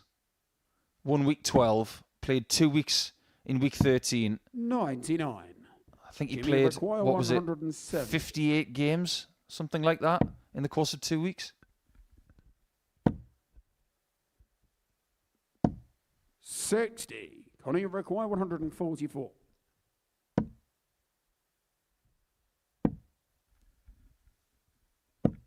I'm going to say this about a man averaging 89, but Connor Scott's playing poorly in comparison.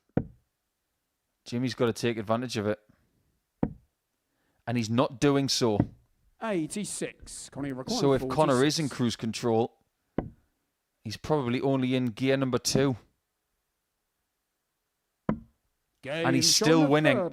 And the worrying thing for Marvin is that he's winning by a long distance. Full flag, it's Jimmy to throw first. If Connor gets another 4-0, his leg difference will be 9 better than that of Marvin before they play each other.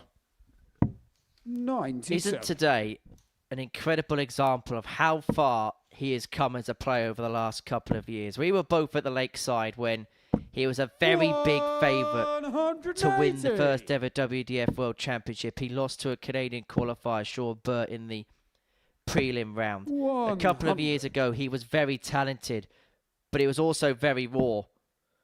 And with every experience that he has had over the last couple of years, 85. he has used it, he's gained it, he has sponged everything that has happened up in his brain, and he is using it as a utility 98. tool to turn him into this monster of a player that looks like he is about to burst once again onto the scene. 89. He made a semi-final of a Pro Tour event shortly after getting through Q School. And we all thought at that point, Connor Scott's for real. But his journey 60. was not a straight line. But at the minute, if his career was a graph, it is definitely on a very 150. nice upward Jimmy trend. 146. He's left 32 after 12. Will he get a look at it?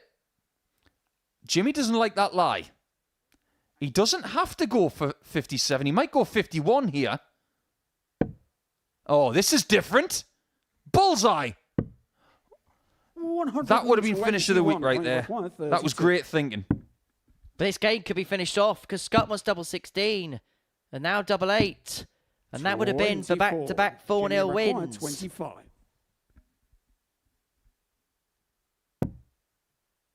Decides on 10s. And because he doesn't hit it, 15. Conning require his 8. creativity and his execution may be punished. 2 4s. For No back-to-back 4-0 Jimmy wins. And require Connor Scott 10. here is having a bit of a plague time on the doubles. He's missed 10 of the outer ring in this match. But Van Schie has not been able to punish up until there. Jimmy He Van brings Schie. it back to 3-1. But the issue that the Dutchman has is the sniper has the arrows in this fifth leg. Connor is furious. He is beyond livid right now. He knows he should be walking down the steps. 134. But it might fuel him even more.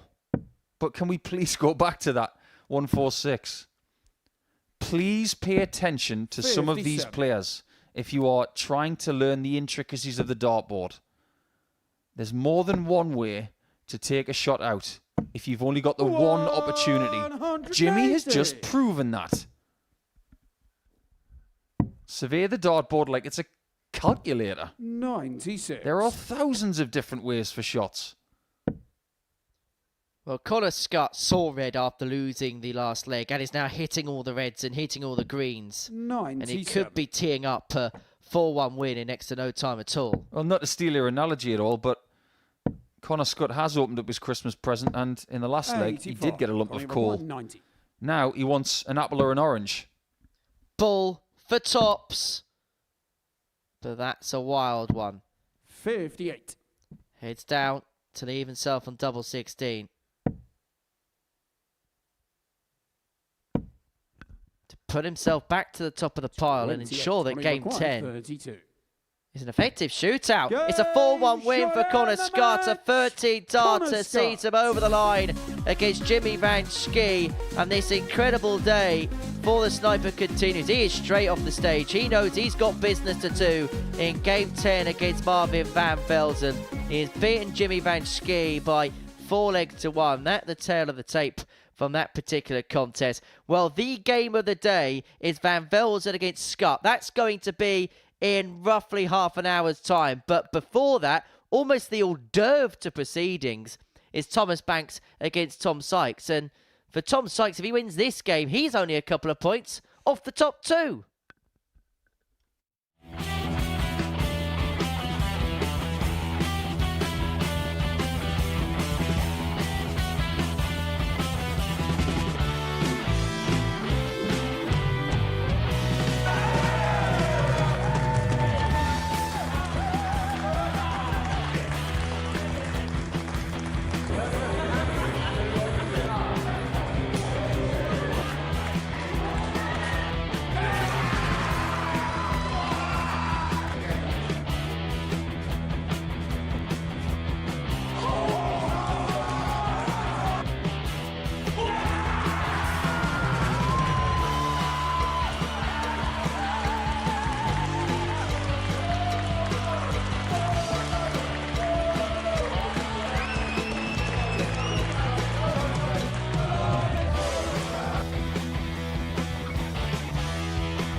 Well, the stage is set. The top two keep winning, and Tom Sykes is therefore now at the point of no return. The former finalist at a Champions Week needs to win this match against a 17-year-old Thomas Banks if he is to remain in contention to win Group A. He's done that before as well, but will need to win all his remaining games and hope for slip-ups above him, with Van Velzen and Connor Scott playing in the game that follows this one. That could be the one that determines who wins a group.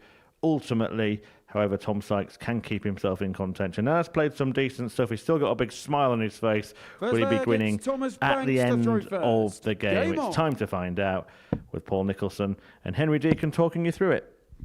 Yeah, thank you very much, Murph. 58. So any faint hopes that Tom Sykes has in terms of making it through successive Group A's of the Champions Week all relies on this game, and then pretty much relies on everything else going his way at the latter end of the day. He takes on Thomas Banks, who will, in his final three matches of his Group A campaign before playing in Group C, will want to try and draw as much confidence as possible ahead of his second group. And that was what he did the last time he played here, his qualification week. He finished the Group A with a bit of a bang and then had a bee in his bonnet ahead of a campaign in Group C. 58. I feel a little bit sorry for Tom today. because all of the headlines have been stolen by Marvin and Connor. It's not as if Sykes has played poorly at all. He's averaging close to 94 for the day. 42. But those numbers are looking rather placid compared to the stuff that's being thrown against him. And Thomas Banks is following suit, starting with a 14-dart leg that lasted 65 seconds. And did you also see the pace that Thomas Banks has put into his throw? He's almost throwing at double speed. 80. This is what happened when he won his week. He established a pace and a rhythm that he thought was his best, and he stuck with it, and it was a winning formula. 34. 100. We do know that Banks is going to be in Group C this week, which means he's going to be up against Derek Coulson, the Week 12 winner. He's going to be up against Jim Long, who won all the way back a Week 2, and Paul Hogan, who won in the middle.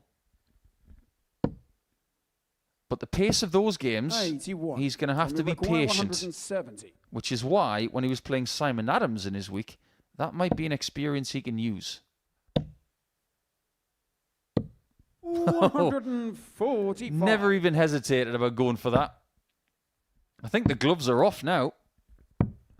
94. Tommy required 25. Sykes is going to fight instead of flight when he's in this precarious situation, but he's missed the big number there, and so it's only going to be the 1 dart at double 4. But he only needed the one anyway. And level we are at 1 apiece. Come on then, everybody. You've seen 3 different dart shirts from Tom Sykes this week. Game on. Which was your favourite? Was it the one that looks like a pair of early 90s Reebok pump? 45. Other trainers are available. Did you like the black and orange from Monday, or did you like the white and orange from yesterday? 60. Well, this shirt looks like the seat covers you had on a bus back in the 1990s. Not that you would know that. 41. You've just seen certain programs in relation to it. I know how much you like the Bus channel. 60. You aren't wrong, though. They were quite decorative back then. 100. Do you get the feeling that Tom is almost... He's not searching for a darting identity. 58. I did mention that earlier in the week. I think maybe he's trying a few things, which is 58. absolutely fine. Well, he's very much part of a new trend of darts player that... through his manager and various other people that he works 57. with, are trying to create a Tom Sykes brand. That his talent is immense, and that talent 55. looks after itself. But to identify himself at the next level, like a lot of players are trying to do, you need to have that brand behind it. Let me pay him the ultimate 96. compliment as he leaves another 170 chance. Somebody might walk up to him in the street and ask him what he does. And he will say to them, I'm a dart player. 170. And their next reaction to that is the best possible compliment to someone who misses another 170. You don't look like a dart player. That's a compliment. What's this? Game Well, that was different. Third leg. Thomas Banks. If you like a lot of chocolate on your darts, join this club. Because some of the checkouts we're seeing today are pretty much so unconventional that a chocolatier couldn't even think them up. 140.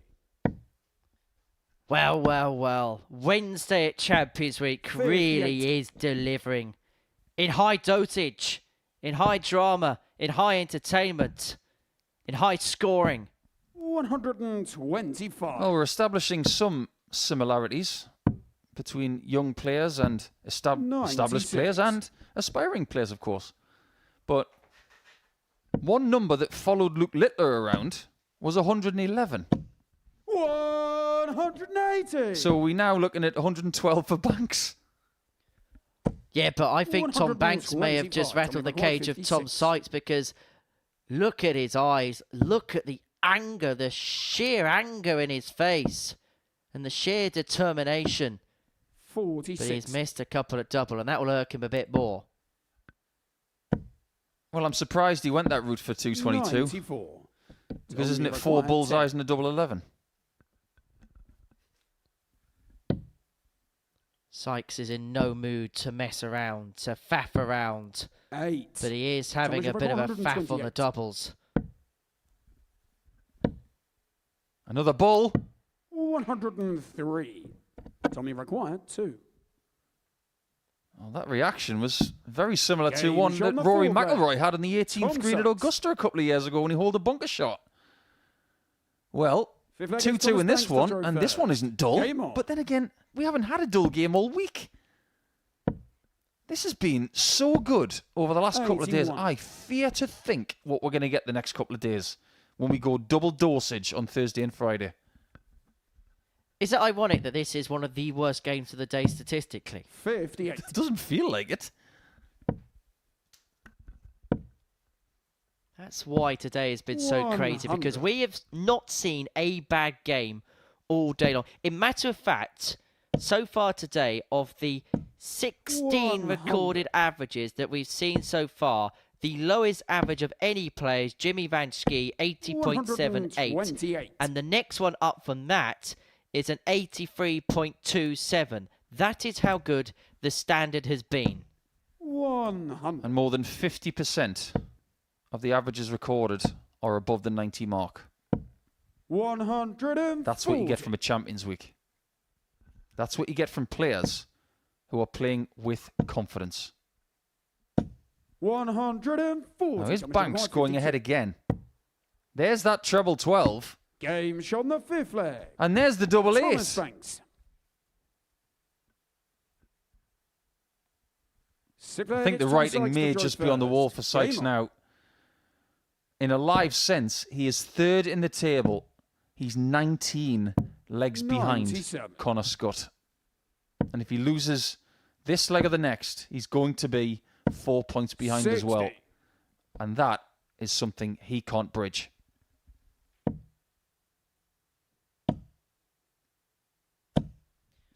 And there's now a lot of darts dropping low for Tom Sykes. Is that an indication, potentially, that 57. in his mind, not that a race is run, but that adrenaline that has been coursing through is just beginning to wane, that maybe he feels like the job is done and that his chances are done. 58. He doesn't want to take his eye off the ball, because even if he loses to Thomas here, 100. he's got people on his tail for that Group B spot. Neil Duff is only 2 points behind him. 60. And he's got to play Duff in game 11.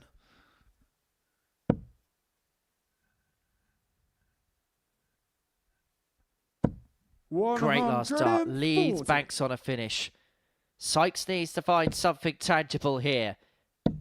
And he has found that first dart, which has eluded him for the most part of the day. He leaves himself an 86. May just be a dart at the bullseye to take us to a deciding leg. But it's an 86 he's going to have to find. It's 32. Game shot. And it is very, very pretty. Tom Sykes. Because at times this week, that bet has cost him an awful lot.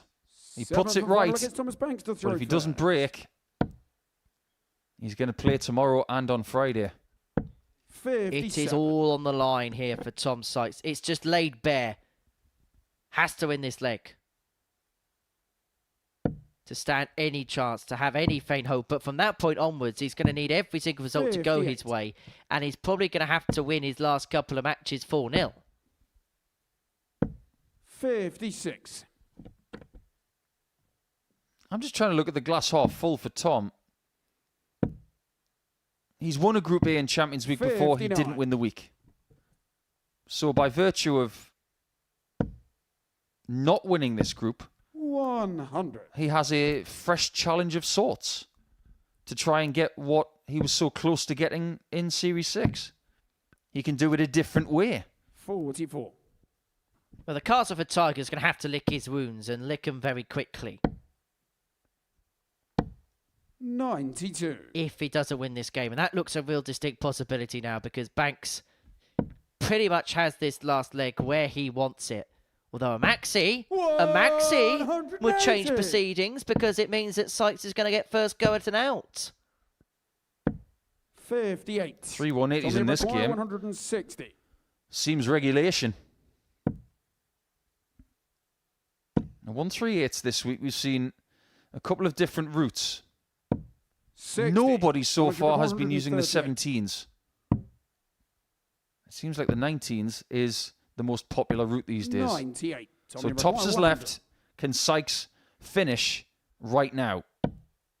He's had 3 ton plus checkouts today. He may need a 4th. He went tops. He was unable to find. And so Thomas Banks to end Tom Sykes' faint hopes of winning Group A.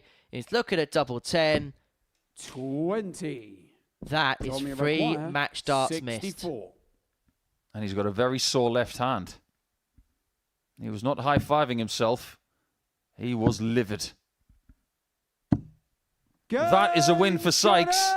He gets one opportunity and he takes it. So still has a very faint chance of getting through this group. But he knows that somebody is going to go to 20 points in the next game. He's done his job. He's going to have to continue to chase. And he chased Banks all the way to the end where he took the final double. 1 match dart required. He took it.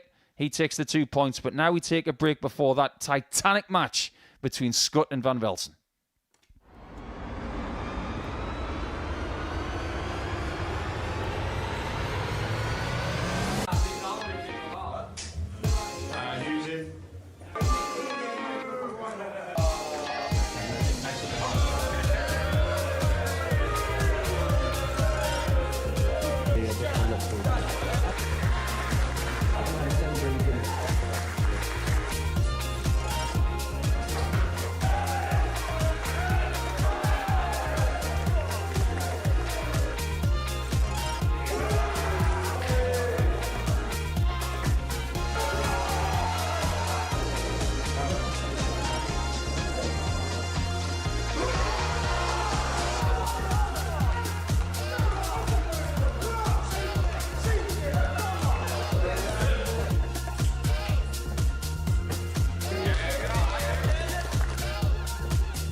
Welcome back to the Modus Super Series, where Tom Sykes has just kept himself in contention in Group A on this Champions Week.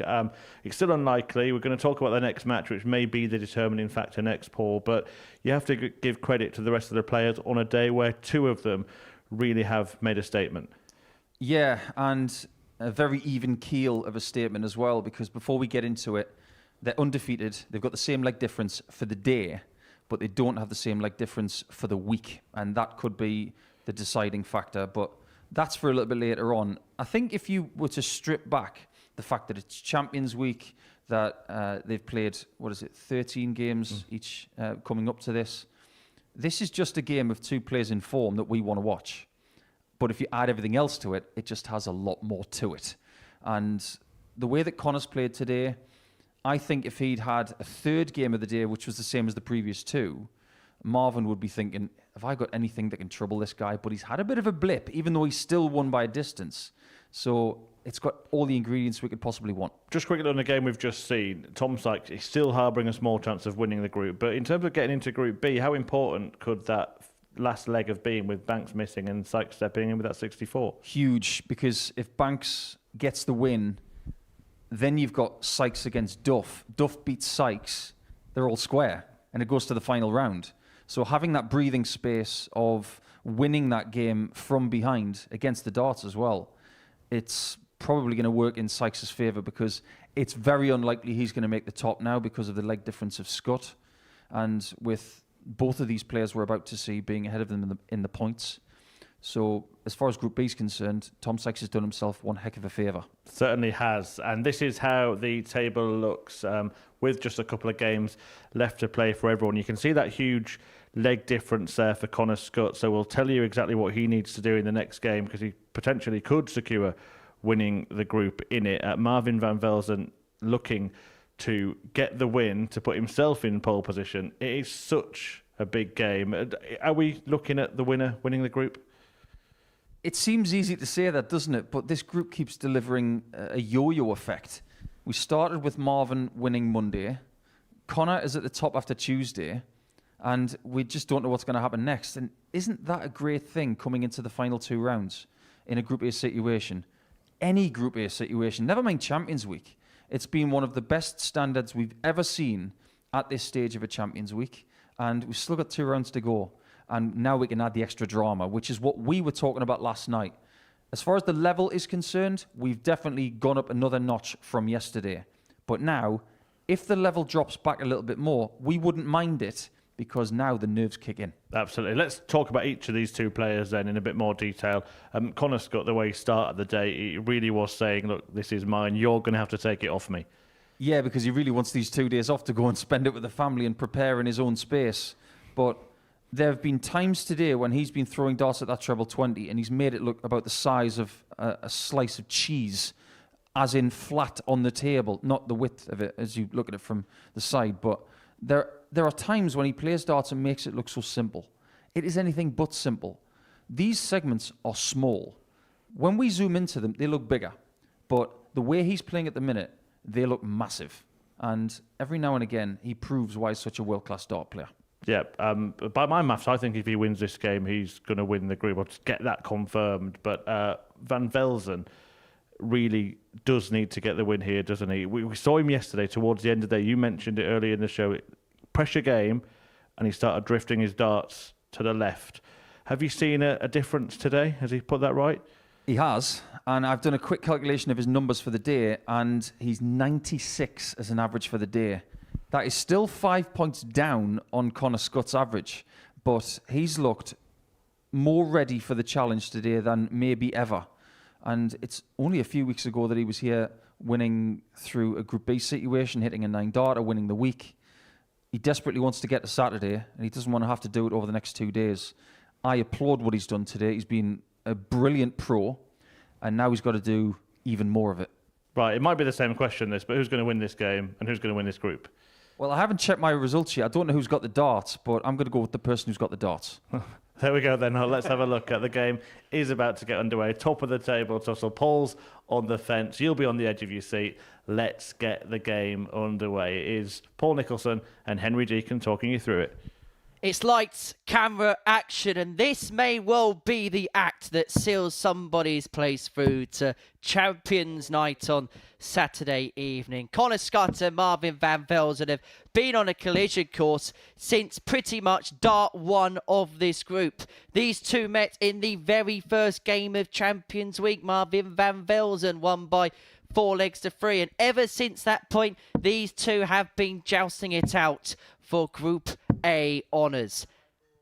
This could well be the game where it is secured for one of them. A win which would put them on the cusp of what will be their biggest night here at the Super Series. Both on their Champions Week debut. But only one of them can secure the first ticket through to Champions Night. It's Marvin van Velzen that has the darts. A metric that Paul Nicholson in the studio a couple of moments ago thought was the decisive 93 metric. And that's mainly because even though Connor Scott has done what he's done all day, Marvin van Velzen has been able to keep pace. 180. Here we go then. He starts with a max. What does he do with visit 2? 57. Now Marvin is on 351. He cannot leave a finish with a max. And he decides to go 60. 180. This is a strong start. I said the person who has the darts could win this game. It's a bit of a 50-50 game because Marvin's playing the best darts of his week so far. 180. He's averaging 96.3 for the day with 50% on his doubles. Connor, 101.55 for the day with 39% on his doubles, and that came drastically down after his last performance. Well, we've had it confirmed. We thought it was likely, but we can give the confirmation and the declaration that if Connor Scott wins this game, he'll win the group. He did have a 8-leg buffer on Van Velzen before dart was thrown, and so thus with one round of matches remaining, a +9 legs difference, even with a 4-3 win, will be insurmountable for MVV. And Scott looking to get off to a perfect start, a flying start, a tongue-topping start. A 117 to break the throw of MVV, and Connor Scott is 3 legs away from Champions Night. Connor to throw first. Game on.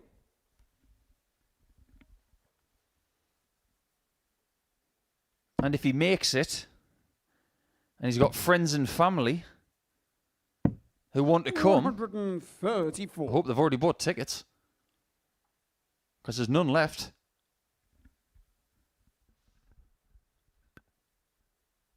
We're going to learn something new about Marvin van Velzen here, because everything he's done on this journey right until now has been a free roll for him. This is the first time he has had a pressure match of this magnitude. Is this starting to have the same sort of feel as Bradley Brooks in the previous series? If he doesn't get the job done here in Group A, getting through Group B is going to be just as tough. 100. Because by the looks of it, if Connor wins the group, Group B will be Richard Rowlands, Steve West, Adam Paxton, and Tom Sykes, potentially. Well, Connor Scott here is going mad. 12 darter in the first. He's on for a potential 11 darter to go 2-0 up and to put into the halfway point. Double 10. Game shot on the second leg. Well, I am a big Scott. fan of the band Queen, and if Connor Scott is, I'm sure his favourite track right now will be I'm Going Slightly Mad. 125.25 is the exact average of a 12-dart leg. 24 darts to put him halfway there. And because we know how good Connor Scott is, we may as well mention straight away that the record average is 122.69 attained by Darryl Pilgrim this time last year against Denny Coulter. Do you remember, though? And not that I'm going to try and take anything away from that performance. 140. It's the best we've seen since Pilgrim. But if he was 4 out of 4 in his doubles in that match, he would have been over 127. 100. It was a bit similar to that MVG performance against Michael Smith in Aberdeen. What turned out to be 123 could have been 10 points better. 79. With Connor, his could have been 7 points better. He could have broken Pilgrim's record. But this is not about records.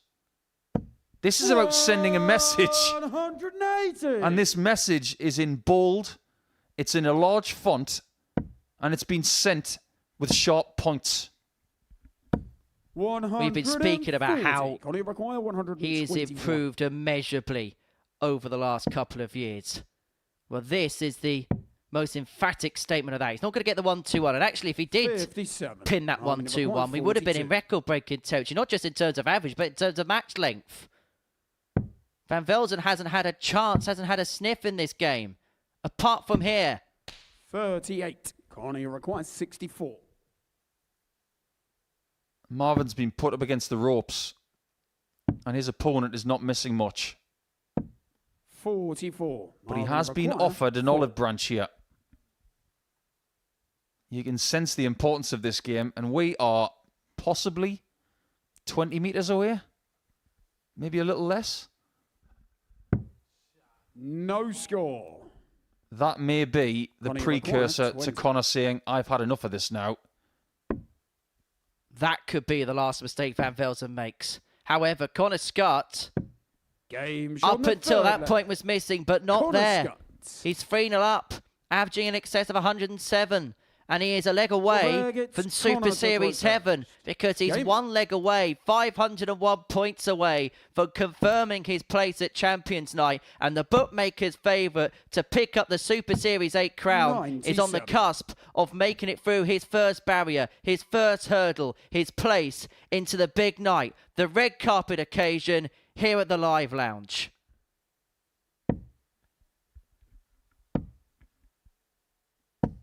$125. Did I just see a little bit of a smile come across the face of Scott there? 140. There are times in your career, and I can only say it from my own personal standpoint, there are maybe 2 or 3 times 35. where you know you're playing well, and you're playing so well that it makes you giggle. This could be one of those times for Scott, because he has been nothing short of world class all day long. This should be the nervy bit. This should be the hard bit. 45. This should be the bit that's more difficult than anything else. But he has prepared for this over the last few years, and he is, by the looks of it, 48. very ready to come back on Saturday night to play the first game of Champions Night in front of the fans, the lights, the mist, for a chance at the jackpot. He requires 76. He is 76 points away. Tops. Connor Scott is the complete package, and the sniper's sharp shooting has sealed his place into Champions Night. The bookmaker's favourite, he's going to be there. Connor Scott will play for the Super Series trophy on Saturday evening. I'm not sure whether he 100% knows, but he is there, he is through, and he will be playing in the big night on Saturday night. And boy, has he done it in some style. An average of 105.5, 50% on his doubles. That 117 got us going, and Connor Scott has qualified for Champions Night on Saturday evening. Marvin Van Velzen's going to have to settle for Group B on Thursday and Friday. And Tom Sykes, well, he's looking to put himself in a position to progress through to Group B. He takes on Neil Duff after the break. And if he can win that match, well, it's pretty much secured for him. Welcome to the party in Portsmouth here at the Modus Live Lounge. They've both got the talent where they just reel off leg after leg and dish out a heavy defeat. What a way to start the day. We're up and running here on Champions Week with a maximum. But what a way to finish. A 12-dart leg. Beautiful check out there from Cam Crabtree. Only needs the one. Game shot on the second leg. Darius What were you saying about efficiency? Shot on the third leg. Is that the moment that Reece Robinson comes alive in this crucial clash? Looks like he's going to go for it. And it is right next to his favourite double top. And he gets the job done at the earliest possibility. That is Cam Crabtree through. Case not so. Harrison gets the all-important win. Game shot on the second leg. Darius Labanowski. Game shot. Josh Smith, is it a 9? A long time. And that clenched fist. Game shot. He gets the job done in the end. He's nodding in total agreement because game shot on the fourth flag. just like Darius that. Labanowski. Only needs the one. There you can see that she can unlock at any moment, but that is quality from Harrison. This would be a wake-up. welcome to the party in Pompey. Should be a good marker for him, and is. It was a great dive.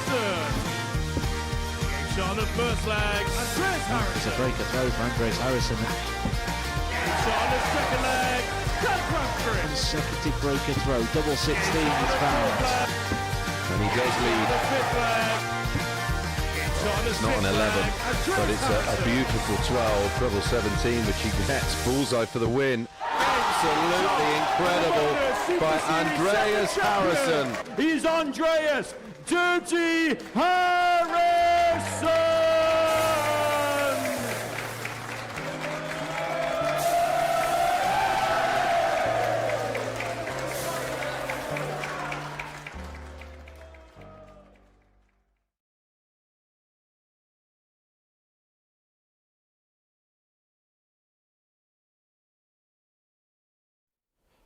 This is the Modus Super Series, and we do now know one of the finalists for Champions Night in Series 8. Connor Scott has topped Group A and will be there on Saturday.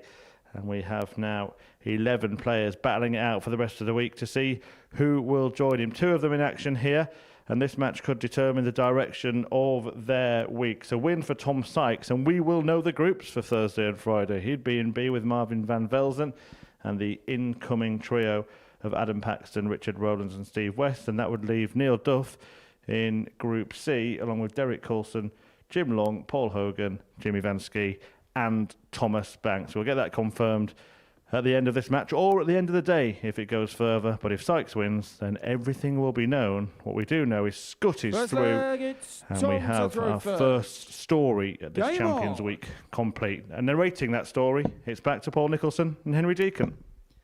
Yeah, thanks, Murph. And so Connor Scott can make a jolly trip up the A3 come the end of play today, because he is going to get that family time that he so wanted, and he's going to get a couple of days to prep for one of the biggest days in his career. And we spoke all week about how far he has come as a player. And look, the job's only half done. He's only done the first bit, admittedly, by getting through to Champions Night. But when we saw him at the Lakeside a couple of years ago, in that game, and I know we referenced that a lot, but that feels like the turning point in his career, and he is turning the page in the right direction. 100. He's played like a world-class player all day long. The fact that his worst game was a 90 average with 4 out of 15 on doubles tells you everything you need to know. Players like Sykes, 100. who have played superbly for the last 2.5 days, haven't even got a look in. Game shot on the first. Neil Duff starts with an 11 darter, and he's not going to let go of the possibility of Group B so easily. Second leg gets Neil to throw first. In order to get it, he's going to have to beat Sykes, and he might have to beat a certain Jimmy Van Schie in Game 15 as well. 100. With a couple of stumbles along the way for Tom, who still has to play Marvin van Velzen in his last game of the group. 137.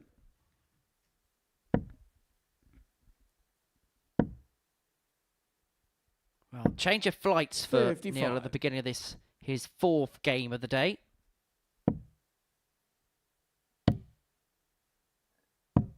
58. This has been like a darting fashion show this week, these two. Different shirts. Different flights for Neil. Different darts, in fact. 100. These are the kind of darts that he was using when he won at Lakeside. Joe Cullen is very happy he's using his equipment once again, getting his equipment on the stage here at the Modus Super Series, which isn't the first time, because he has been here doing some stuff with Johnny Clayton. If you haven't seen that, you can subscribe to our YouTube channel and have a little look at all of the additional content. And thank you to everybody who's been involved in the YouTube chat this week, because the action has been so remarkable, we haven't even had time to reference anybody in it. So don't think that you're forgotten. It's just that the darts has taken over. Just chat amongst yourselves. Tom Sykes looking to enter the conversation. With 90. what would have been his Now you fourth require tub plus 68. checkout should he have taken out Tops there. Duff looking at 68 for a 2-0 lead. And what a performance this is, which is going severely under the radar amidst everything else that's happened today. Tops is Game found. shown the second He's leg. averaging 103.66. He's 2 for 2 on the doubles. And Duff, who's been on the wrong end of a couple of droppings today by the top two, is looking to make a response of his own.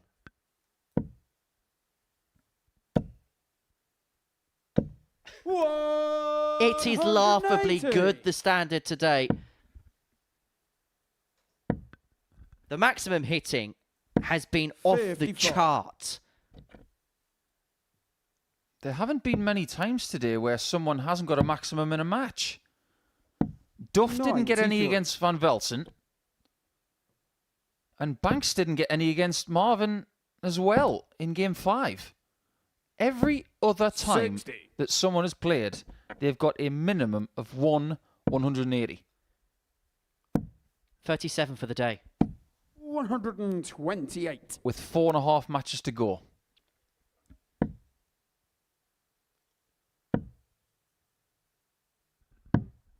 And we do have some very prolific maximum hitters here this week. And we do have a prolific finisher in Tom Sykes right there. Full flag gets Neil to throw first. But it's not as if every match has been going 4-3.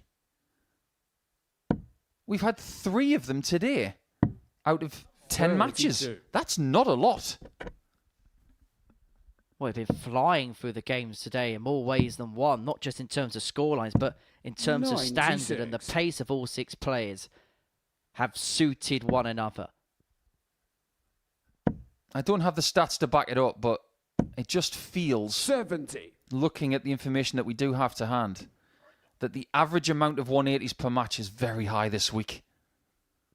It must be close to 3, if not beyond 3, and that is not the norm. Usually it's somewhere around the 1.75 mark. We are cranking like never before here at Champions Week in Series 8. 83. We often get caught in a trap of recency bias. 99. But if the players carry on to this standard, this will be up there with some of the great Champions Weeks we've had. I always look at the Series 4 Champions Week 60. As a barometer of greatness. Well, this is touching and tickling the types of stupid numbers we got on that particular occasion. 170. So ironic. In his previous match, he missed the bullseye for a 170 twice. Then he hits one, and it's to leave Tops. Well, it's happening again to Neil Duff, isn't it? Got off to a good start, but now he's being hit by an average of 105 by Tom Sykes. From 2-0 down, Tom Sykes has rattled off 2 quick legs to level up. Sykes. Neil Duff today beat Thomas Banks in his first match. Since then, has been hit by 111.33 by Connor Scott, a 94.15 for Marvin Van Velzen, which could have been a lot more if he hit his doubles quicker. And now, he's levelled at 2-2 against Tom Sykes, who's averaging in excess of 104. 95. Just to get your thoughts on something you mentioned in the last leg, are you saying that Series 4 Champions Night was the best one you've seen? Maybe not the night, as we look at 120th 180 of the week. The record, by the way, for a Group A campaign, 131. Series 4, Week 8. And that was a week which had the WDF, the player that would go on to become the WDF World Champion, and a player that would go on to play in a PDC World Final, plus a couple of players that would go and get their tour card. Come on, lads, keep dipping your bread. 100. We'd like a little bit of extra sauce. 12. That is a wonderful leg of darts. He is playing majestically, and he's reminding everybody else that this Champions Week is not just about Connor Scott. So many players attaining a massive level. That 105 plus level 100. has been found by Van Velzen this week, albeit in a game he lost. Scott has found it more than once 100. today. And now Sykes is finding it. So, what's to say that the Champions Week as a whole from Series 8 is not the best that we've ever 140. seen? There's no reason why it can't be. But my personal favourite was Harrison against Crabtree that night. It had Greaves, it had Reece 100. Robinson, it had Labanauskas, it had the lot, and it had a last leg decider as well. Well, that average of 105 doesn't actually do justice to the 60. spell that Tom Sykes has been on, because he reeled off those 3 legs from 2-0 down to 3-2, averaging 115.62, averaging 13 darts a leg. 100. But Duff, credit has to go where credit's due, has stuck with the task, as you'd expect him to. 81. That's an amazing last dart. He doesn't react to darts like that. He's probably thinking, how on earth did that go in? But that one's gone in. 77. Now we have It's not another maximum, but it's just as good as one. This to stay in it. Tops for Duff. That, when you consider the pressure he's been put under, is absolutely superb. Bottle personified from the former world champ. Final leg, it's Tom to throw first. Game on. All right, folks. Let's get a load of these averages because there's 20 points between them. 96. That's how you keep up with 108. Just average 20 points less. Do you remember that game a few weeks ago involving Wayne Jones when he averaged 85 against Barry Copeland and Copeland lost with an average of 103? It happens. But also in a short course format. This is where averages can sometimes be misleading. Because that 110 is based off a 3-leg burst. He was a slow starter in the match. Duff took the first 2. 60. Neil has not missed a double. This may be the most Neil Duff thing he's ever done. If he goes on... 177. This is simply ridiculous from Sykes. This may be the performance of the day, considering somebody else has averaged 111. Neil Duff could have 210 plus averages hit against him in the same day. Double 16 to finish off what would have been the most purple of patches. If there's one department that just needs the tiniest little bit of tweaking, it's that double 16. 85. Tommy requires 32. Well, if you're disappointed about missing out on Group A glory, he has responded well to the setback here. As he fires the double 16 and beats Neil Duff with an average of 108.26. And the Duff man has been hit with 2 averages in excess of 105 on the same day. Champions Week is a very, very tough school. Tom Sykes, the former grand finalist, of a performance befitting of that CV and reputation. An average of 108.26, 3 maximums. He had a 3-leg burst where he was averaging 115.62. He beats Neil Duff by 4 legs to 3 in a decider. Coming up after the break, Jimmy Van Schie takes on Thomas Banks.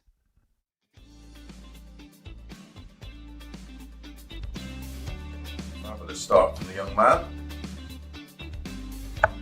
Right.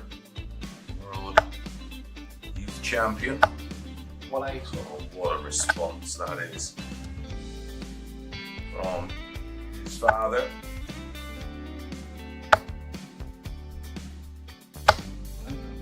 Back-to-back 140s. Siding leg of 7.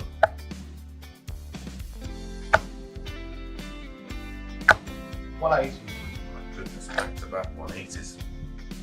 Well, we've seen 2 9s in last year's Modus League. Seen a couple of 10s. Not seen a 9 yet in the Online Darts Live League.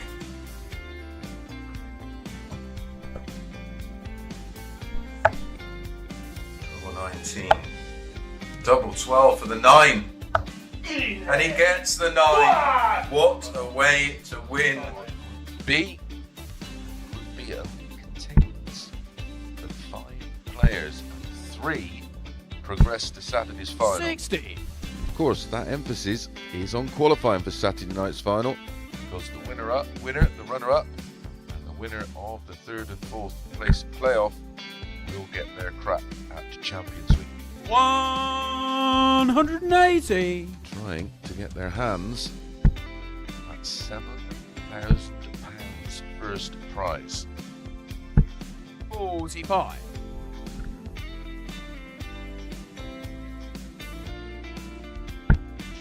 Some of you on the forums are here.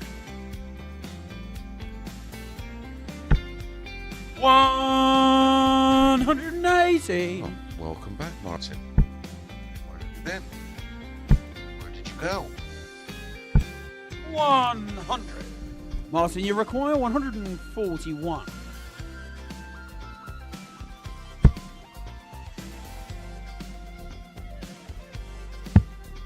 Double 12.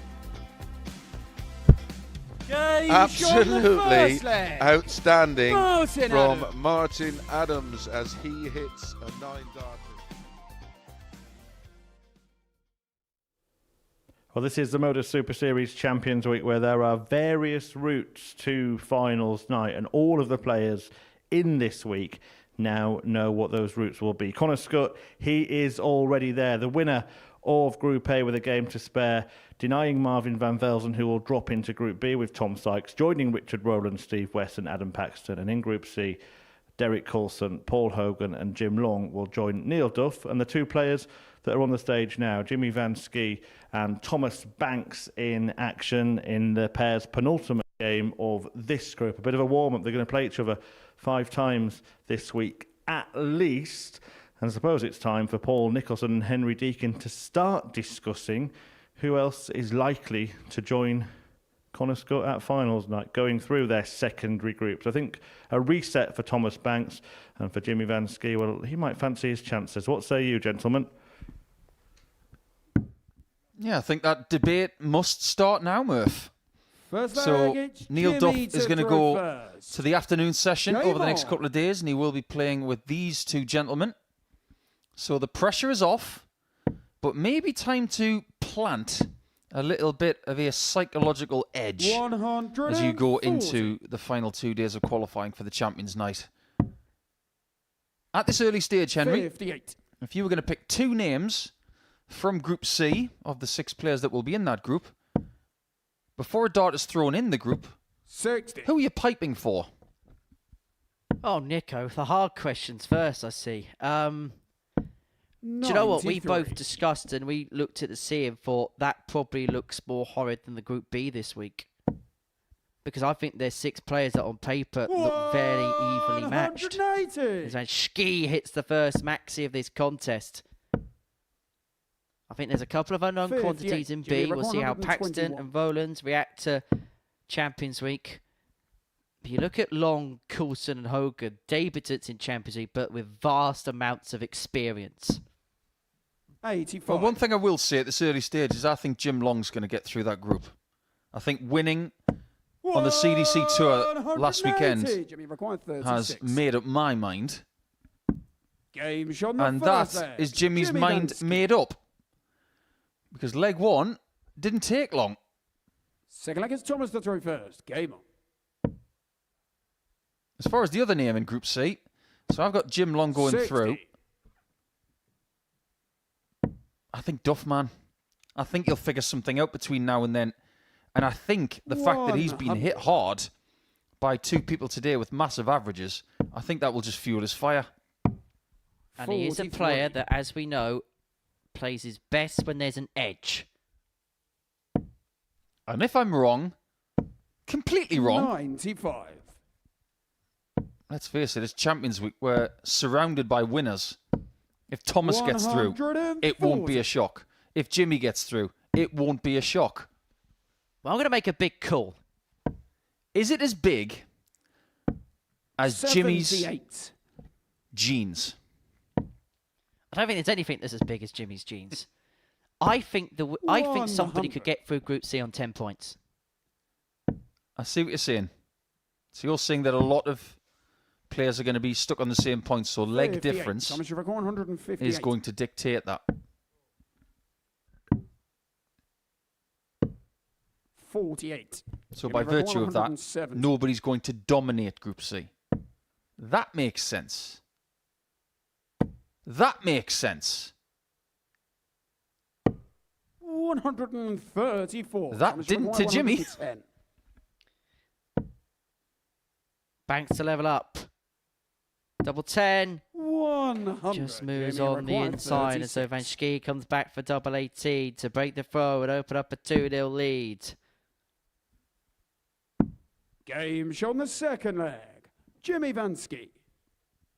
There is a little bit of me that wants Jimmy to qualify for Saturday night because he is Mr. Popular in Portsmouth, isn't he? Game on. And he's got his own songs. Hey, Jimmy, Jimmy. And so forth. If we could leave the karaoke to the after party on Saturday, that would be great. Yeah, I know that you're going to be attending that. Don't know what you mean. 100. I know exactly what I mean. Nobody loves karaoke more in Portsmouth than Yow. 134. This is a good performance. In fact, I'll rephrase. Jimmy Van Schie is playing out of his jeans right now. And he's reminding everybody that there are more people out there who can win this week than maybe any week we've ever had in a Champions Week. Maybe even more than Series 7. Jimmy require 170. More than Series 4, which have been mentioned in the last 20 minutes. A couple of times Van Schie's been left on the fish, and able to take out either. 96. But he is 74 points away from a 3-0 lead, average in excess of 102. Fascinating. Bullseye for double 12. Or 54. Something that Connor Scott was doing earlier in the week, because he went for 54 double 10. If he gets the single, he goes 16 tops because he wants an open bed. 20. Game Van Schie is skiing downhill very, very quickly at the minute. Average has come down to 98, but it's still very, very good. Well, just diverting away from the 58. Arrows action here at the Live Lounge for a second. Plenty of bonus content available via the Super Series YouTube channel, and there will be 85. another episode of the On the Oki series, which will be released in due course, where the team head to the house of a PDC star. So more of that will be available in due course via the YouTube channel. 100. We're on 350 watch for about 2 seconds. But let me put this into some sort of perspective. Jimmy's winning 3-0, averaging 97.5. And this is a player who has not won today. Not one win. 98. First game, he averaged 92 and lost. He's averaged 83 and lost. 60. He has decreased his productivity every game he's played today. 113. Jimmy, but coming into this one, he has upped it by a good 10%. Van Schie unable to find the 156, but he is going to leave himself on a double if Banks cannot find the 84. Bullseye for the Bulldog, but he cannot fire. It's another misfire, and that should be that as far as this match is concerned. Jimmy Van Schie looking at double 4 for a comprehensive 4-0 win, and to put the seal on a pretty good performance. An average of 16 darts a leg for Van Schie, 93-94 the average. He gets the better of Thomas Banks by 4 legs to 0. And who knows what that head-to-head could yield when it comes to Friday afternoon in Group C. But for Van Schie, a very, very tidy performance. 93-94 the average, 4 from 9 on the doubles for Thomas Banks. One more game against the group winner, Connor Scott, before he can reset for Group C on Thursday and Friday, respectively. And so, incredibly, we have come down to the final round of this Group A on this Wednesday afternoon. What a thrilling day that we've had. It's going to come to a culmination after the break. Tom Sykes and Marvin van Velzen will kick off the final lap.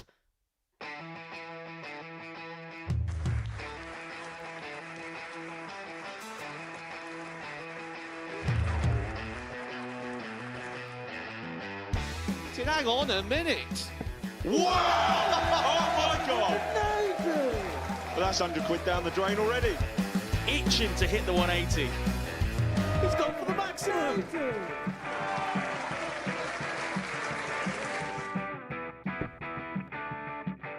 $18 for the bull. Bull. 53. No, he said bull. That's a great first start from Adam. Oh, look at this. He's going to leave Schie. Oh, can you believe it? That is unbelievable.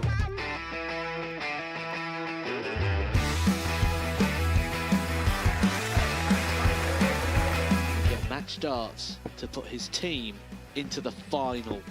And through to the final they go. Charlie Murphy has hit the match-winning dart on both occasions. Double 4 for the title.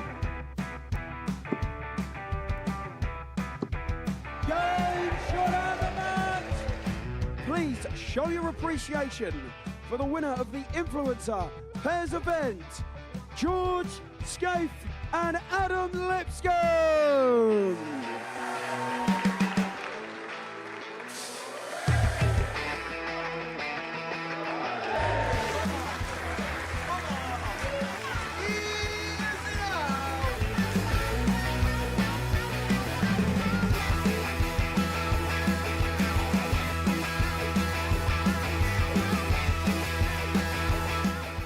He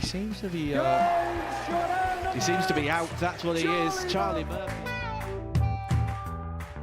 A couple more visits yet. We're not going to need that. Oh, Bosh. Pie Face is through. And he's absolutely buzzing. It was a game that Pie Face dominated throughout.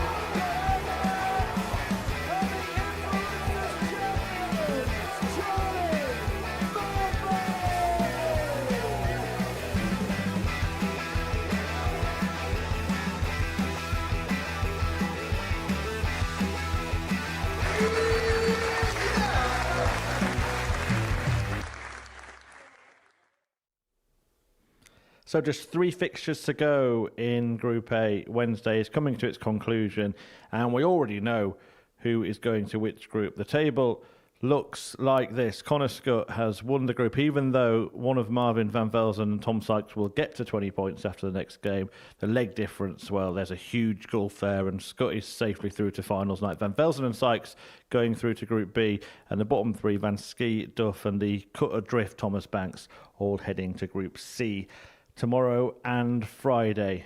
But the game we're about to watch is a meeting between second and third. Whoever wins it will be second in the table and will go into Group B with bragging rights. Guiding you through the action, it's back to Henry Deacon, who's alongside Paul Nicholson. Thanks, Murph. Yeah, I think the bragging rights of having second spot in this table at the end of this match, it may be a thing. Because these two are going to play each other again over the next couple of nights. And if you think about how close Marvin van Velzen was to winning this group, if he winds up in third, he's going to feel a little bit aggrieved. Do you agree, Henry? Oh, most definitely. Especially when you consider the way the day started for him. And then he's just ran into a Connor Scott train. It's Tom to throw first. Which has been out of control, and it's going to be out of sight come the end of the day because it's going to be heading up the A3. But for Tom Sykes, he dealt with the disappointment 57. of not winning Group A very well. He secured Group B courtesy of a 4-3 win against Neil Duff. Winning legs of 15, 60. 12, 15 and 14 to beat the Duff man. Put it into a little bit of perspective. 100. You want to know what ceiling Tom Sykes has got? He can average 108 and then miss 8 darts at a double. 58. That's a little bit scary. As silly as this sounds, it was actually quite a poor 108 because it could have been so much more. 140. Did you hear that, Tom? He's just said that your average of 108 was poor. However, I'm going to back him up because it could have been somewhere in the region of 115. But it's encouraging more than anything else. 140. We know that game is there in best of 7 darts. If you want to succeed this week, best of 7 is what you've got to master. 73. Going where Tom wants to be and where Marvin wants to be, I'm sure, you're going to have to do it at best of 11 and beyond. Game shown the But first that leg. checkout, he is starting to master that. Second leg, it's Marvin to throw. Tremendous 15 dart start, which is now becoming, like you said earlier, Henry, par for the course. 140. Marvin van Velzen, who played on the European Tour earlier on 46. this year, may well be returning to Rosmalen in May next year. That calendar has been released today. And Tom Sykes, in time, will be hoping to be a regular on that tour as a tour card holder. There would be no surprise if this is a game that in the next couple of years we see on a regular basis 41. At PDC level, at Pro Tour level. Well done for breaking the news on the European Tour, but I think that comes second. 91. Not just to Super Series action today, but the recent release of a new partnership that the PDC have got with 82. Panini Marvin, you require 130. for collectibles. That's going to be awesome. Is this going to be a got? 90. But he didn't need to take it out. It's almost like he decided to go for the ball, then just because of what you said, he says, I'm not going to go for it. Naughty Marvin. See, should have gone for the bull. And I tell you what, Sykes is creeping up in this leg. 140 is part of the pressure on this tops. Are you saying that Tom Sykes is like Tom York? Because he's a creep. Oh, and he be creeping. And he might just steal this leg away. 8. Tommy required 52. Double 16. Game shown the second. Just goes to show, doesn't it? You shouldn't ever give up. If your opponent makes a mistake, you can pounce. That gets Tom to throw first. Game on. It's not the worst comparison in the world. Tom York is a genius. 57. Just another musical genius after what's been a very musical week because of Oasis. And there have been many discussions here at the Modus Super Series as to who 30. is the better band, Radiohead or Oasis. Well, we've been speaking about Tom Sykes on big stages. He's actually going to be playing in a number of Modus-affiliated exhibitions. He's going to be playing in Wigan at the DW Stadium in a few weeks. Actually, it's been nice to see a few of our regulars actually here at the Live Lounge be given opportunity to play in those events. Priceless, invaluable experiences for them. Yeah, playing against some of the biggest players in the world. I remember Luke Humphreys was 137. playing an exhibition in the southwest of England recently, and he was up against one of the bright young stars of 57. Hampshire darts, a young lad called Leo Howard, and Leo beat him in 18 darts. Those kind of experiences 96. and those winning experiences can last a lifetime. Do you remember when Adam Atkinson took on Michael Van Gerwen at an exhibition in Newcastle? 133. Marvin, you require 98. That did Adam a lot of good, and we're waiting to see him come back at some point. That's a nice first start. How's his third? 60. Slightly short. Tommy Well, required the way that 54. second dart went in, he didn't have the worst lie to try and crank it in off a dart free, but this for 3-0. Game shot the third Sykes leg. once Tom again Sykes. takes a leg where Van Velzen had first started a double. Wolf against Marvin to throw first. I thought you were going to call him Marvin Van Verve. We're going to go down the Britpop angle. 140. Well, it could be a bittersweet symphony for Van Velzen here because he's guaranteed Group B, but he may well get it in third spot. As for 180. Tom Sykes, well, the darts have begun to work, 45. making Van Velzen feel worse. Well, Tom is playing a very warm game, so I suppose in a sense you could call it hot play. 99. And Marvin's is cold play. Well, the clock's ticking down for Van Velzen in this particular contest. Well, that's all red, not yellow. 180. This is what happens when you take a world-class bunch of players. 65. They know exactly where they're Marvin going, Require, and they're let off the 136. leash. They can do ridiculous things. Anybody for some ridiculous? 120. Tommy Require, 157. Ninth dart miss at a double for Marvin Van Velzen in this match. It may be the last dart he gets at a double, but 157 will not 97. go for Marvin Require, Sykes. 16. Last chance saloon. Game shot Finds the the double fourth eight. leg. Goes back to Marvin 3-1. Van Velzen. And a sarcastic celebration from MVV. Fifth leg, it's Tom to throw first. Game on. Even though Marvin hasn't won this group, I still think this has been a very successful campaign. 96. Because with all due respect to some of the players that he was up against in his weekly campaign, the standard has proven, 120. and this is no disrespect to the guys that he was up against, because some of them are a lot bigger than me, but the standard has been higher this week, 58. and he has troubled the top spot.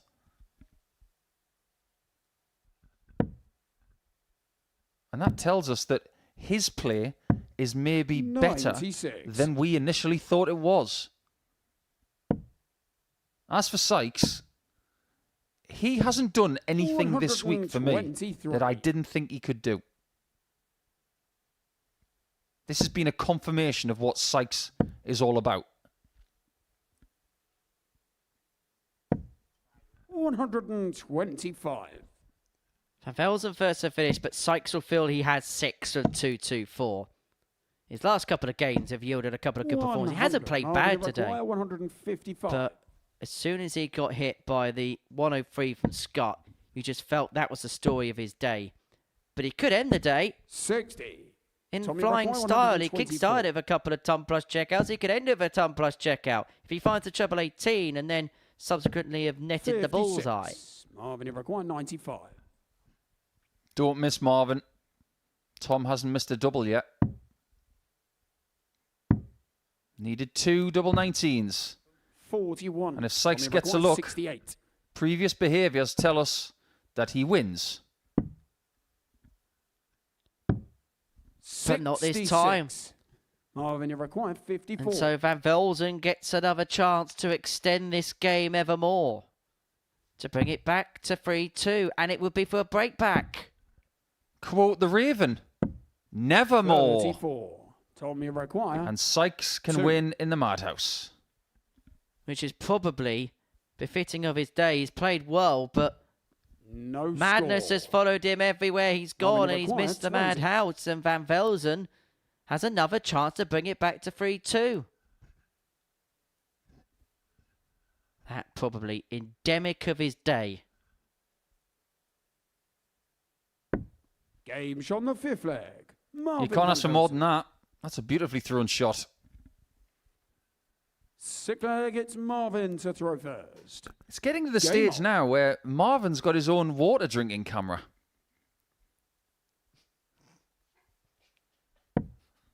He goes back to the table, he drinks his water, and we've got a specific camera for it. 100. I admire your attention to detail. It's not my first rodeo. 59.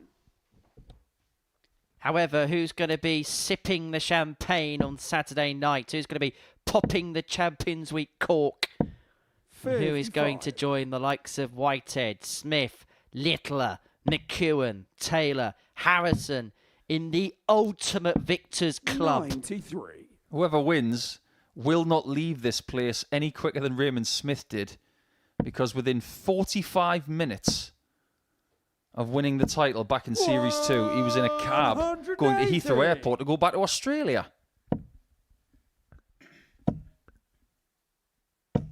140. I wonder what Sykes, if he wins this week, would have as a celebratory drink.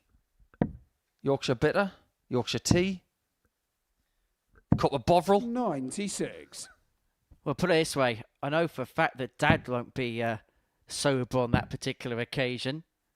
I think he's here 101. this week. He's very much the star of the show when Tom Sykes is here. Sorry, Tom. It was Tom that was sorry there. He didn't get his dart out of the board the way he wanted. Hence, the sportsmanship of holding the hand up. And there you go, the game continues. Marvin Van Velzen was 3-0 down in this contest. He's rattled off 3 on the spin, and we go all the way to a deciding leg. Lesser seen last leg of the day, but actually, of all the players to be involved in last leg deciders today, every single game that's gone to a last leg decider, barring one, has involved Tom Sykes. He beat Van Schie 4-3. He beat Banks 4-3. He beat Duff 4-3. Is he about to beat Van Velzen 4-3? 100. Let us just remind you, if you have just joined us, Connor Scott has won the group. He did so by beating Van Velzen in game number 10. 44. These two are going to Group B the next couple of nights. If you think this leg doesn't mean anything, think again. The winner of the leg gets second spot. 84. And the winner of the game has the bragging rights because they'll have the better head-to-head record as well. They're 1-1 for the week, and that's about to change. 100. And let's not forget they'll pick up a bit more prize money as well, because it's a tiered prize money structure here at the Super Series. So you get paid for your place. 100. Yeah, well said. It's been Van Velzen and Scott in the top two positions all day long. And Sykes might be just about to pip Marvin to the post for position number 2. Well, he's made harder work of it than perhaps he should have in this contest, but he's going to get a dart at Totso in it, and he only needs the one. And it's going to be P2 for Tom Sykes in Group A at Champions Week. It's been a day of disappointment for Marvin Van Velzen. He harboured real ambition of winning this group. He has ended up third in it. For Tom Sykes, he finishes on a high, another 4-3 win, an average of 91.84, 4 for 9 on his doubles. Really good displays today from Tom Sykes. Wasn't enough to see him win the group, but he's into Group B, he's into second spot, and he's going to be a real danger on Thursday and Friday night. So then, 2 more games to go, and it's the first player who's confirmed his place through to Champions Night that is going to be playing in Connor Scott. He takes on Thomas Banks. This is the bookenders battle in our penultimate contest.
Welcome back. The penultimate game of Group A on Champions Week features a player that's already won the group. That man there, Connor Scott, all smiles as he heads towards a couple of days off, resting up at home, and a return on Champions Night this Saturday. The action, don't forget, gets underway at 7:30 on Saturday night. Connor Scott will be part of the Super 6 at the Super Series, bidding to win £25,000. Thomas Banks still could be. He's going to have to do it the hard way, having finished bottom by a distance in this group as well. He's going to be in Group C, and there's 48 legs between this pair, plus 24 for Connor Scott, minus 24 for Bulldog Banks. You would expect that Scott would get the win, and we are going to catch up with him after the game, but doing the talking for now are Paul Nicholson and Henry Deacon. Yeah, thank you, Murph. Well, for Connor Scott, well, this is the ultimate victory lap for him. The opportunity to just relax, and goodness me, what could he do if he relaxes as he takes on Thomas Banks, who's just looking to build a bit of confidence ahead of a campaign in Group C on Thursday and Friday afternoon. I think what he wants more than anything else is just to get a win today. Otherwise, he will feel exactly the same as Monday. However, if he does get the win at the expense of Connor, 42. Scott will only win this group by leg difference.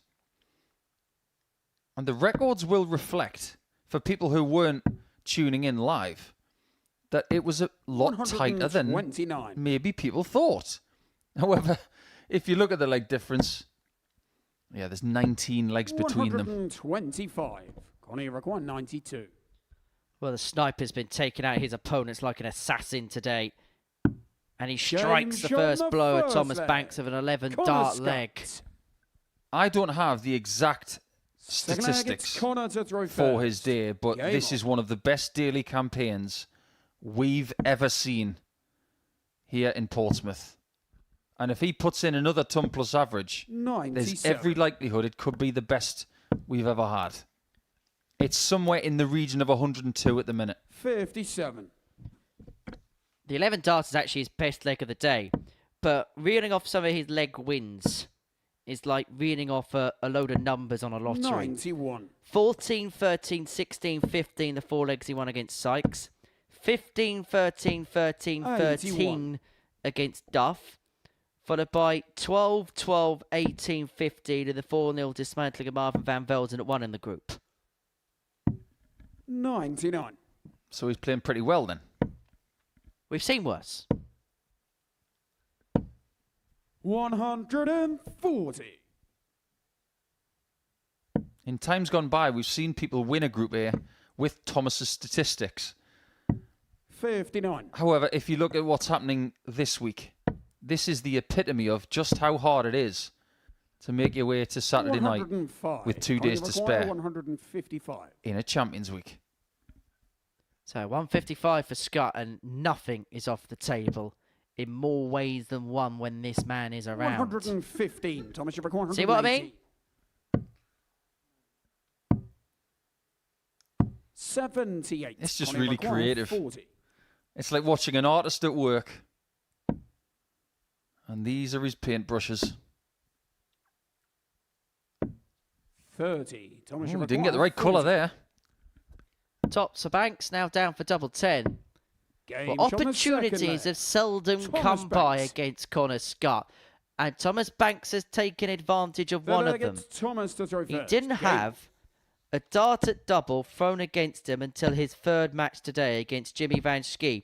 In matter of fact, for the entirety of the day, Connor Scott has only faced 12 darts against him to win legs.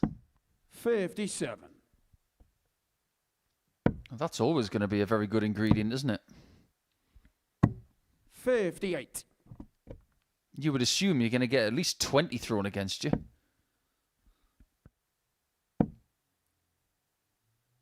Are we looking at a domination of a Champions Week? A little bit like Littler did in Series 3. Is Connor Scott brewing up to that kind of level? 99. I think there are some people watching this right now who are getting ready to play tomorrow who would say, don't forget about us.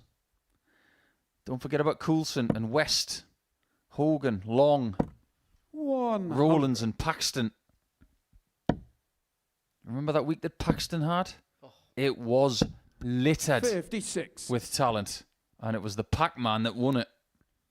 Well, it was a Champions Week in all but name, wasn't it? Plaisir, Bolton, Crabtree. 54. Thomas, you record 148. But they're not here. These guys are. Double 14. 134. Now. 150. You're thinking the same as me, but he's not going to do it. When great minds think alike. 58. The irony is, Thomas, he you probably record didn't do it because 140. we thought he was going to do it. Game shot on the third leg. Thomas Banks. I don't think he went for the 150 with 3 bulls because he wants a perfect day. Fourth leg, it's Connor He to wants throw to be the first. first Game person in Champions Week to have a perfect daily campaign. And also, the last game that you 57. play in a daily campaign leaves a statement, and particularly when you're not going to be here for another couple of days, and particularly when you've played 55. as dominantly as you have done for the entirety of a daily campaign, you want to leave with an air of fear to the opposition. 180. Tom Sykes has actually won 4 out of 5 the last couple of days. 56. We'll talk about that more when it comes to Group B tomorrow. But I have to say this, well, we've got the time. 140. There are going to be people watching this around the world thinking those flights that Connor uses, which are very, very 89. different. Connor, you record 124. I think there's going to be a rush on that equipment.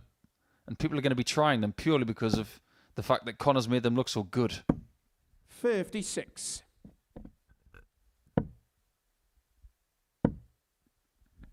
Leaving himself on 68 to level up. 180. Credit to Got a Thomas Banks, 168. hitting a maximum to keep Scott honest. Double 16. Wow, I think the 50. biggest surprise was the fact that he missed, and he 121. missed low into the double 7. Double 14 again. 93. Connor, you require 18. Well, he could have been hit by another ton plus checkout, Connor Scott. Sometimes we say that it's Game shot on because the fourth players leg. have been unlucky. Connor But in Scott's. Connor Scott's case, it's because that's all that he's left his opponents, mere crumbs at the table. Fifth And leg is talking Thomas about to the throw table, first. I just want to talk about a little bit of a change-up that he's had over the last few months. You'll 128. see on the towel that he's been wiping it down, or wiping his hands on the towel between visits. Now, what he has been doing is he's 140. got a bit of chalk, which he's got off of Matt Campbell, the Canadian player, which he brought over to the 92. UK. And it's just helping him with his grip as he approaches the board. So when he releases these 3 darts and he comes back down the hockey, you'll just see him 125. wipe his hand, just his index fingers on the towel. We caught a little glimpse of that. 140. Are you trying to tell me that Connor Scott only uses a certain type of chalk? You can take your English chalk, but I 89. like Thomas, you record Canadian. 141. Right, so treble 16, dart 1. Thomas Banks 55. is Connor, you record 147. switching it up. He's playing Connor Scott, his own game, going mad ways of finishes. 99. This should be Thomas, you require textbook. 86. Bullseye. 44. And now require Scott has a 48. chance of breaking.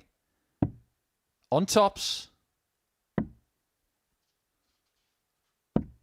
28. He Thomas, you just require didn't 42. find the right release on that one.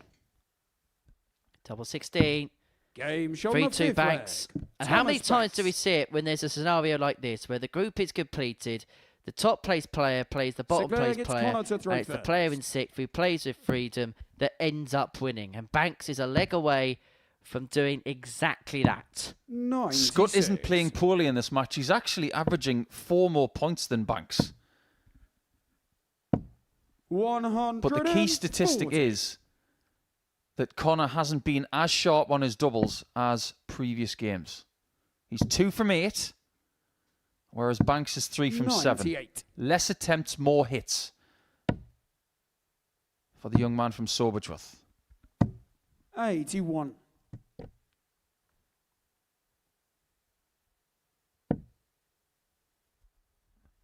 I don't know about you, Henry, but I'm just really, really fascinated to see what it's like 100. when Steve West arrives. Because he believes this is his place.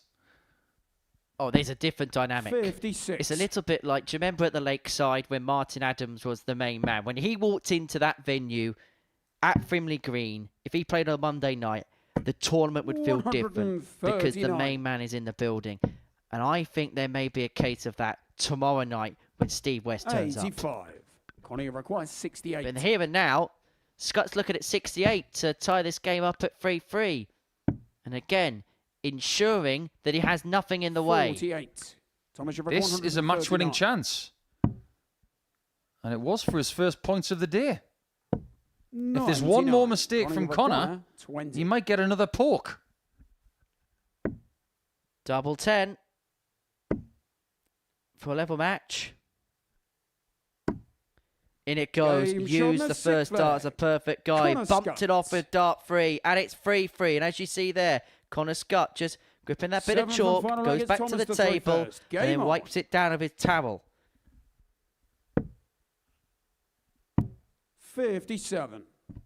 Well, for Banks, if he loses this game, he'll be on the receiving end of a toweling as far as the day's concerned. He'd have as much misfortune as his football team Norwich City did in the League Cup last night, going down 5-0 to Crystal Palace. Ouch. 100. I noticed you said that in commentary instead of saying it to his face. I'm sure that somebody will tell him that I said that. Oh, I am positive that some Ipswich Town fans have been in touch with him. 77.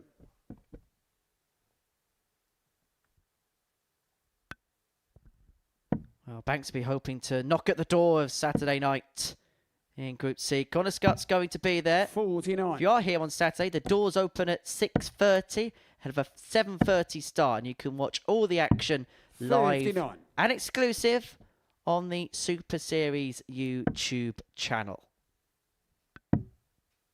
I think Connor's going to be here really early. 95. He's an avid preparation guy. He's all about getting here and making sure that there's no stone unturned. 140. He will put in a good few hours before he throws in the first game on Saturday night. He doesn't know who the opponent will be until the end of Group B. 171. Thomas requires 68. But this is for his first win of the day. Double 16. 36. But the Bulldog has spurned a match start. 32. Well, today has been all about this man, Connor Scott. He's already qualified for Champions Night. He's looking to finish on a high. Double 8 is found, and the sniper was the sharpest shooter of them all. He beats Thomas Banks by 4 legs to 3, and he emphatically qualifies for Champions Night here at the Modus Super Series. He was the bookmaker's favourite before a dart was thrown, and some of the performances he's put in today has justified that tag. In terms of this game, an average of 92.32, 4 for 14 on his doubles, but some of his other performances today have been superb. Averages of 105, averages of 111, averages of 103. He is going to take some stopping when it comes to Champions Night on Saturday evening. We're actually going to hear from him in a few moments' time. And then after that, we're going to round off Group A with a meeting of 2 players that will be playing in Group C come Thursday and Friday as Neil Duff takes on Jimmy Van Schie.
Welcome back. We're very happy Connor Scott has joined us for a chat. Connor, next to the trophy, you could be taking it on Saturday night. You've made it through. You said that's what you wanted to do, get through this group. Just sum up how you feel having achieved it.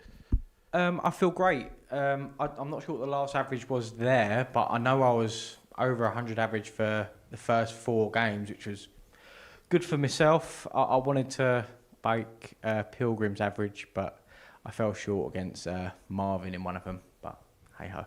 One thing you have done, though, is won every single game in a day, which is very difficult to do on Champions Week, so that must give you a good feeling. Yeah, it gives me a great feeling. It's strange. I had my wife messaged me yesterday and said apparently Paul, I'm not sure if he did or not, so I haven't watched him back like I normally would, but apparently Paul said that no one's going to run the card today. So I sort of made it a little mission of mine to nick it. I can hear him laughing in the commentary box next to us. Love you, Nico. Yeah, he definitely did say that. Yeah, Paul Nicholson reacting to that. There we are. Look, he definitely did say it, didn't he, Paul Nicholson, yesterday? You've proved him wrong. And how do you feel? Do you feel you've grown into this week, got better as each day has gone on? I feel like I found my throw up there a little bit better. I found that if I throw a little bit too hard or try a little bit too hard, it doesn't work for me up there. A nice early release and getting my thumb in the right position works for me there. So I'm getting more and more comfortable up on the sort of Modus stage. It's taken me a little while to find the right sort of range, but I'm getting there slowly but surely. I felt a lot better today, and I felt like I had a lot more to give, even in the last sort of 3 games where I didn't really play as well as what I did in the first 2. But I feel like there's loads more to give, so which is great.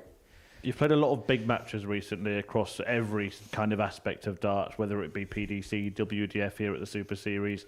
How much did all that experience come in when you played that game against Marvin? Because you won that to win the group, but had he won it, he would have had it in his own hands. Yeah, I mean, a few of the lads in the practice room said Marvin seemed very nervous there. If you watch it back, he was apparently drying his hands on his legs and stuff like that, and he hasn't done it all week. That was the first time he's done it.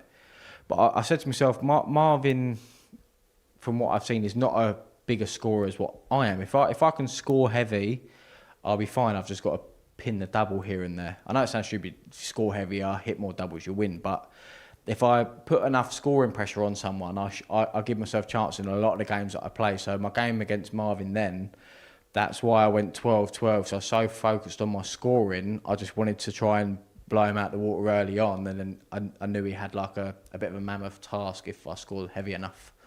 What's the plan now, next couple of days? How are you going to prepare for Saturday? I will go home today, which I'm very happy about, and then I'll probably do a couple of hours practice tomorrow and Friday, ready for Saturday, and then come down here and hopefully do all right. A couple of dreams, a couple of moments to think about, maybe lifting that trophy. What would it mean to you to be the grand final champion? It would mean a lot. If my year goes to plan, touch wood, I won't be here next year. That's my plan anyway. Whether it goes well or not, it's not the end of the world if it doesn't. But I'd like to lift it now because I might not get another chance in the future. So I'd like to do it now. Yeah, a sign of things going well, and they've gone very well this week so far. We'll see you on Saturday. Congratulations. One more match to come. Neil Duff against Jimmy Van Schie, Paul Nicholson, who has been proved wrong, and Henry Deacon will talk you through it. Well, that's official. That's the last prediction I'm going to make.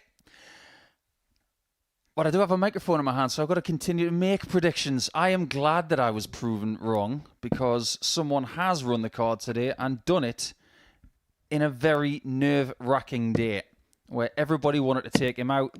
Connor Scott has prevailed. And now we've only got one more game to go before we start looking forward to the next 2 days, which will be double dose days. B and C. And these guys are both going to Group C. So you will see them from 1 o'clock tomorrow afternoon. But who's going to get the last laugh here? What do they say about the last laugh last the longest? Well, it will last for a few hours anyway until they go toe-to-toe in Group C. What did you take from that interview with Connor?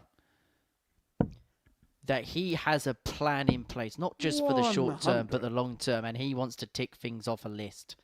The one thing I took from that was I'm never going to play poker against Connor Scott. Because 140. if you listen to what he was saying about that great head-to-head with Marvin van Velzen in game number 10, listen to how aware he was of everything going on, how nervous the player looked, their mannerisms, and what he needed to do to get over the line. My word, don't play him at cards. And the way he's played today, you might not want to play him at darts either.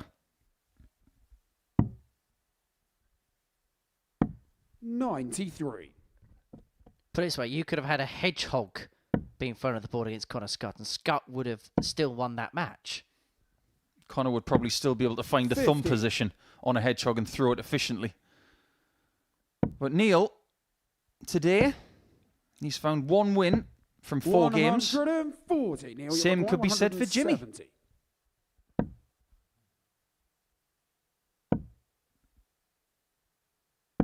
I'm going to ask you a question in the next leg, Henry. Jimmy requires 68. But let's see this leg out first. Double 16 for Van Schie.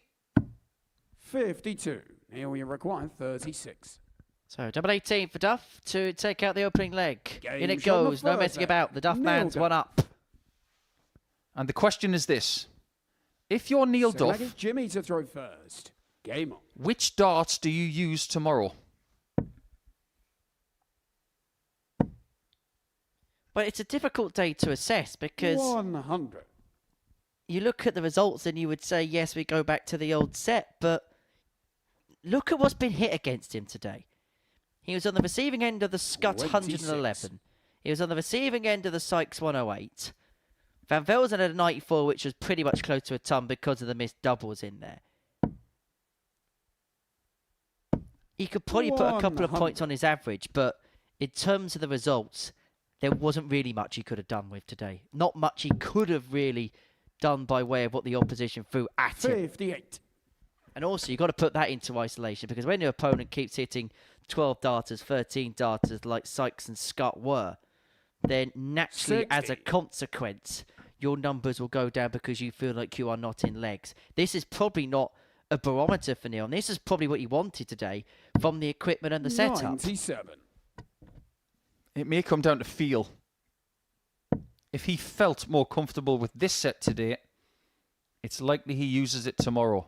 26. But if he didn't, he will revert to the other set. And this is something he did in his weekly campaign that he won around 7 weeks ago. 60. He did interchange throughout the week, but still won the big match at the end. 121.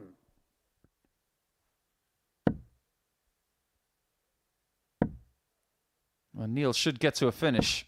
100. But it's a Jimmy very, required very slim 94. chance of taking leg 2 to double that advantage. 2 8s for Jimmy. Game shot on the second. And that was leg. textbook, wasn't Jimmy it? Van Schie. On 94 there, he's gone for treble 18. Third leg, it's Neil to throw first. He's just Game missed it high.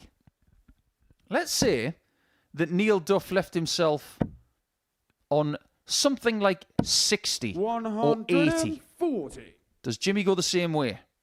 I don't think he does. I think he's so smart that he might go treble 18 95. to then leave an obscure double to try and take the leg because the guide was so good. Consequently, if he'd hit treble 18, it would have left double 11. 100. As you mentioned at the top of this game, it's all about reset mentality for this pair when it comes to 96. Thursday and Friday. Just to break down the session times for you, if you are new to us here at the Super Series. If so, hello. 1 o'clock start for Group C on Thursday and Friday afternoon, and 10 p.m. for Group B on Thursday and Friday night. Oh, hello. Well, this game is coming to the boil now. A couple of maxis in back-to-back visits. And Duff looking for 41. potential Jimmy 12 require darter, unable to do so. 130. So Van Schie looking for the 130. We've seen multiple 130 checkouts over the last couple of days. One of them came from Duff.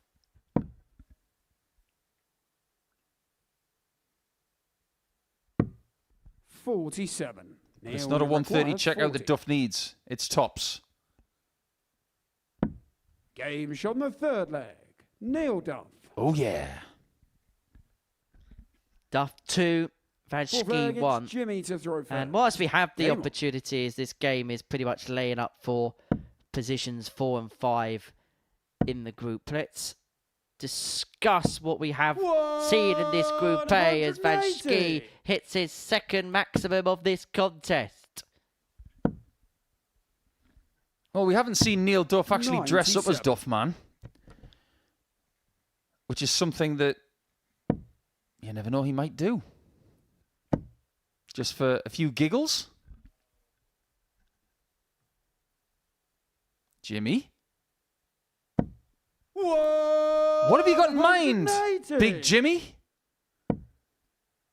It wouldn't be to finish the day, but if you finish the leg in the next 3 darts, 81. Jimmy you'll have a line of require people at the door waiting to shake your 141. hand.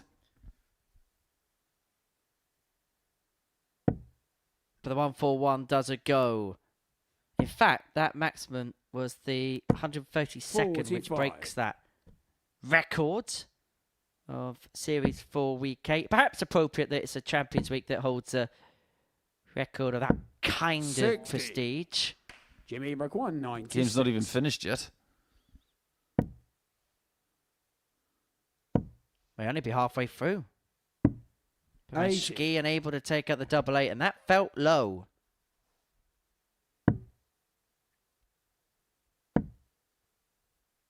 Can you imagine what it's like being Jimmy? 42. Being so Jimmy tall and requires throwing 60. down to double 8. It's probably the equivalent of most of us looking at south of double 3. Game shot in the fourth leg. But it is 2-2. Jimmy Vansky. We've got the equivalent of one old World Masters set left to go here today. Fifth leg, it's Neil to throw first. Let's not get into that debate. I didn't get into it. I was just massaging it a little bit. Duff will be looking to win the World Masters. Both players are actually going to be playing at the 140. World Masters when it's being played in Budapest next month. Or just about next month. We're moving in towards September, aren't we? 58. You're looking at 2 people who could definitely win that tournament. Well, they've got a massive Wesley Plaisir-sized problem 100.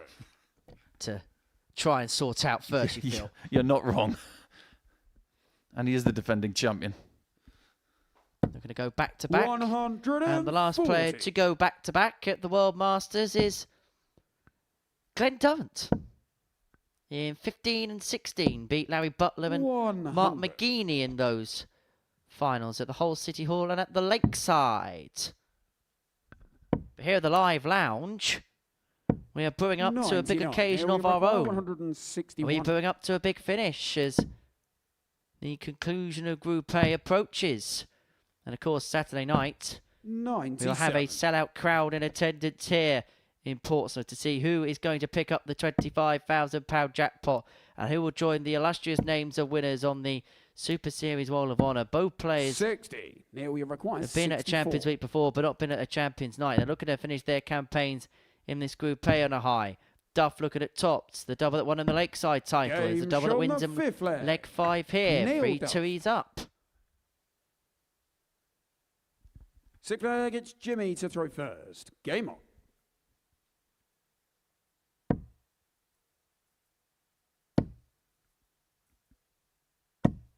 $140. A couple of games ago, we had Sykes versus Marvin van Velzen, and the winner of that game solidified a certain position in the table. 100. If Duff wins, he's going to be on 14 points and will get 4th. 180. Another maximum from Big Jimmy, who gets 4. But if Jimmy wins the game, 70. he will get 4th position. And if you are a believer in omens, the winner of the previous series finished 4th in Group A in Champions Week. 125. Andreas Harrison, who from Sunday morning will no longer be known as the reigning Super Series champion. 125. Jimmy required 56. Will one of these two be lifting the trophy and be beneath the confetti? Well, I say beneath the confetti. If Jimmy Van Schie wins the title, then the confetti will be rising up upon him. Game Double shot on the 18 for sixth free leg. free. Jimmy Van Schie. He's thrown 2 terrible darts there and 1 brilliant one. He misses the board with the first one. Second one, he nearly busts the shot. And then he takes the checkout. That is one of the weirdest checkouts he's had all week. Last leg of Group A. It began with a 4-3 win for Marvin van Velzen against Connor Scott. It's going to end with Duff and Van Schie slugging it out in 7. 95. The level in this game has been very impressive. Van Schie might be getting his best average of the week in his last game in the group. 140. He's already got, like we said, 4 maximums. He's got 50% on the doubles as well. This is the proof that Jimmy 76. and also Neil, they cannot be forgotten in a week where people have been trying to steal the headlines, like Connor, like Marvin, like Tom. 60. The narrative is going to change tomorrow when 6 new players come in. But Duffman's got the advantage of getting that 4th position. 100. Now we require 161. For the match, he's got 6 of 161 to defeat Jimmy Van Schie. 99. And to finish 4th in this Group A. Hasn't missed a double in the match, Neil. He only needs 1 more. Just to give himself that little cushion. He'd like to get the treble 10 just to make sure he's got 2 darts for the match. 1 dart at tops. Delivered by Duff. And he is going to finish Group A 4th position. These 2 will meet again in Group C on Thursday and Friday afternoon. Duff takes the bragging rights there. The pair will return tomorrow and Friday afternoon for their place into Champions Night on Saturday evening. That dots the I's and crosses the T's as far as Group A is concerned. And it was a good performance there from Neil Duff, averaging in excess of 92, 4 from 4 when it came to the finishing. But in the end, it was a group all about Connor Scott, the sniper firing his way through to Champions Night on Saturday evening. The first player to confirm his place in the big red carpet occasion where somebody's going to lift £25,000 and the famous Super Series trophy. So that's Group A come and gone. We have got Group B and Group C to come later on in the week. And coming up in a few moments' time, we'll get the thoughts of Paul Nicholson with Chris Murphy.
And breathe, and it's Connor Scott who can breathe easy after winning Group A and making it through to Champions Night. And, well, he kind of proved you wrong, Paul, as he said himself there.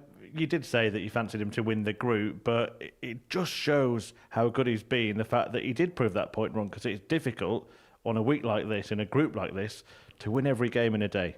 Everybody needs motivation, right? But let's be honest, he needed to run the card. And that is credit to Marvin. It's credit to Tom as well, who's won 8 points from 10 the last couple of days. We can't forget about that. So his hit rate's been really good against the same field. But Scott has been the best player. He's proven that today. His level was just that one bit better than everybody else. Other players have succeeded in getting high ton plus averages, 4 out of 4 on the doubles from Duff, as you've just seen. But putting the whole plan together over 15 games, it was Connor who was just a little bit better. Would this be the cherry on the cake on what could be a kind of life-changing year for Connor Scott? Because he's just ticking off so many things, ultimately, which could culminate in a return to the Pro Tour for him. Yes and no. And the yes being he's won the pentathlon, which is a storied event that's been going on for generations. But yes, I think he's won Challenge Tour events this year. He's at the top of the order of merit. That job isn't complete yet. If he wins this week, it's just something else that was something that he really, really craved. And I love what he said. He wants to win it now because he might not get another chance. He might even have a chance of winning other storied trophies before the end of the year, like the World Masters or something like that. But it's all about the now, isn't it? It's all about doing what is the challenge right now. And now he's got the chance. And that is what you build up for over 12 and a half weeks. Yeah, we're going to see him at finals now on Saturday. It's the first time in 4 weeks that the favourite to win the week has actually made it to the Saturday, which shows how competitive it's been. But you just mentioned it, the other players in this group have been ultra competitive as well. So let's talk about some of those. Tom Sykes, he must be feeling good going into that Group B campaign. He should. He's snagged second spot over Marvin, so he's got a little psychological edge over him going into the evening sessions. And like Henry's mentioned a few times this week, the people who have fought in Group B over the course of the last 7 series, predominantly your winner comes from Group B. So I don't know if that's a bit of an omen, but if you think about some of the things that Sykes was up against today, he was having to pull out shots like that against Scott just to get a dart at a double. So you've got to give him credit for getting 2 legs off him earlier in the day, because not many people were doing that. And even in that game, did that show him that come Saturday, he can stand up to Connor Scott? Yes, and a little bit later in the day, when he was averaging 108, it's that kind of level that he's going to need. But it's not new news. When he was here on Champions Night before, he didn't have a great start, but fought his way back with a monumental second game in the group. And that was the kind of performance he put in. So it's just more proof that it's there, it's just got to be found. What an incredible psychological analysis Connor Scott gave of Marvin van Velzen a little earlier when he chatted to me. I want you to analyse Marvin now, not just that match, but his entire campaign. Where's his game at? It's much better. And I think the way he performed in his winning week, that had so many ups and downs. The 9-darter, the succeeding in Group B. Group A was very interesting, to say the least. But I think his process is better. I think he is more prepared for a harder group when it comes to this week, and in particular for Group B, because that's not going to be easy as well. I think he's more prepared than he's ever been for something like this. So Connor may be able to survey him, but he doesn't have to for the next couple of days. But don't be fooled. Connor will be watching, and just in case Marvin makes it, he'll get even more information. We've had some great games, haven't we, in this group, and some great spells of play as well, like this one that we're going to show you right now. Tom Sykes setting up with a 177 here. Well, you know the rest. Neil Duff steps in. That's just typified the week, hasn't it? Yes, it has. I mean, Neil Duff has harboured how much attention today? Very little. But this is world-class darts. And I know that we look for players who don't have PDC Tour cards. There are some people here this week who have played on the Pro Tour this year. But think about the players that didn't even make it. Your Wesley Plaziers. There are other people who were in Adam Paxton's week, and Plazier was in that week, funnily enough. But they're not here. We focus on the players that are, and they're here for a reason, because they did the right things at the right times, and we're seeing that more often this week. Let me just throw some numbers at you. 90.71 was the average for the group as a whole. Not quite a record, but it's up there. 10 ton-plus averages today in this group. 34 ton-plus checkouts, and 133 180s in the group, which is a record. How good has this group been this Champions Week? I think if you think about 3 days of competition in Group A, any Group A, you're looking at around maybe 100 to 110 maximums being a very affluent week. But when you're starting to get over 120 and now over 130, this really has been A-grade stuff, and no pun intended because it was Group A. But I've thoroughly enjoyed, particularly the last couple of days where it's culminated into something very special. And now it's only, nearly 2 o'clock on a Wednesday afternoon, and I cannot wait to be back here for tomorrow in Group C, because they know how hard it's going to be to make Saturday night, but it's going to be fun to see what happens along the way. Well, what ultimately matters is points, and this is how it all sort of ends up after all of those games, 15 each. Connor Scott, despite the staggering standard he's produced, only winning it by 2 points tells you everything. It does. He won it by 2 points, but an honorary 4 points because of 20 legs difference. And it just goes to show how dominant he was in certain games. He was able to get the 4-1s and the 4-0s more often than some other people. And that leg difference really was a key ally going into the final battles. But I think Tom Sykes will be very, very happy that he's got second spot, because he will feel like he is the second best player in the group. Yeah, let's show you the groups for the rest of the week then, with Scott safely through to finals night. Marvin van Velzen and Tom Sykes go into Group B, where Richard Rowland, Steve West and Adam Paxton will join them tomorrow night. And tomorrow afternoon from 1 p.m, Neil Duff, Jimmy Van Schie and Thomas Banks will be joined by Derek Coulson, Paul Hogan and Jim Long. I'll ask you about the new players, the incoming players in a second, but you just made the point about the leg difference there. Thomas Banks was 50 legs behind Connor Scott by the end of that group campaign. Is that something for him to worry about, that he's so far off the standard of the current favourite, or is it just accept how good Scott was, reset, and it's a completely new competition tomorrow? It is a completely different competition, because the way that Thomas will be thinking, he won't focus too much on the minus 25. He'll be focusing more on the fact that he pushed the person who won the group in the last match. And if you looked at Scott at the end of that match, he looked around and said, "You should have taken me." And the fact that he nearly did, that should make Thomas feel good about his next challenge. And of the guys coming in, who is the one that you really think could threaten Scott come Saturday? Of course, they've got to get there first, but is there a name that really leaps out for you? It's West, isn't it? It's not just about the story. It's the fact that the level is there. And the fact that his week 11 is fairly recent and he's got the reps in the bank. I think he'll be more prepared for a Champions Week tilt than possibly ever before. And yeah, he's the one who's got the 180s, and he's going to have the confidence coming into it. It's going to be a fascinating battle over the next couple of days. One, to see if Steve makes it and who steps up. Yeah, well, you know what's better than what we've had the last 3 days, don't you?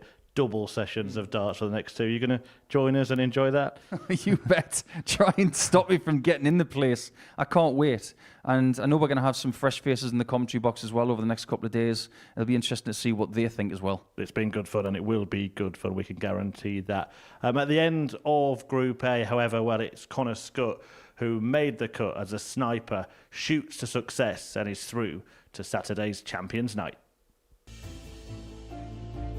I like the challenge. I like a challenge. There's always something new to try and do. Like it's never over. The game doesn't stop, because things have to be right to win this week. And it will put him to the top of the table. It will move into 14 points, and that first treble is perfectly laid for a second. It's double five. It's a superb ending. Hopefully the next feather in the cap will be a big week win. Connor Scott is the complete package. You don't win this week by being lucky.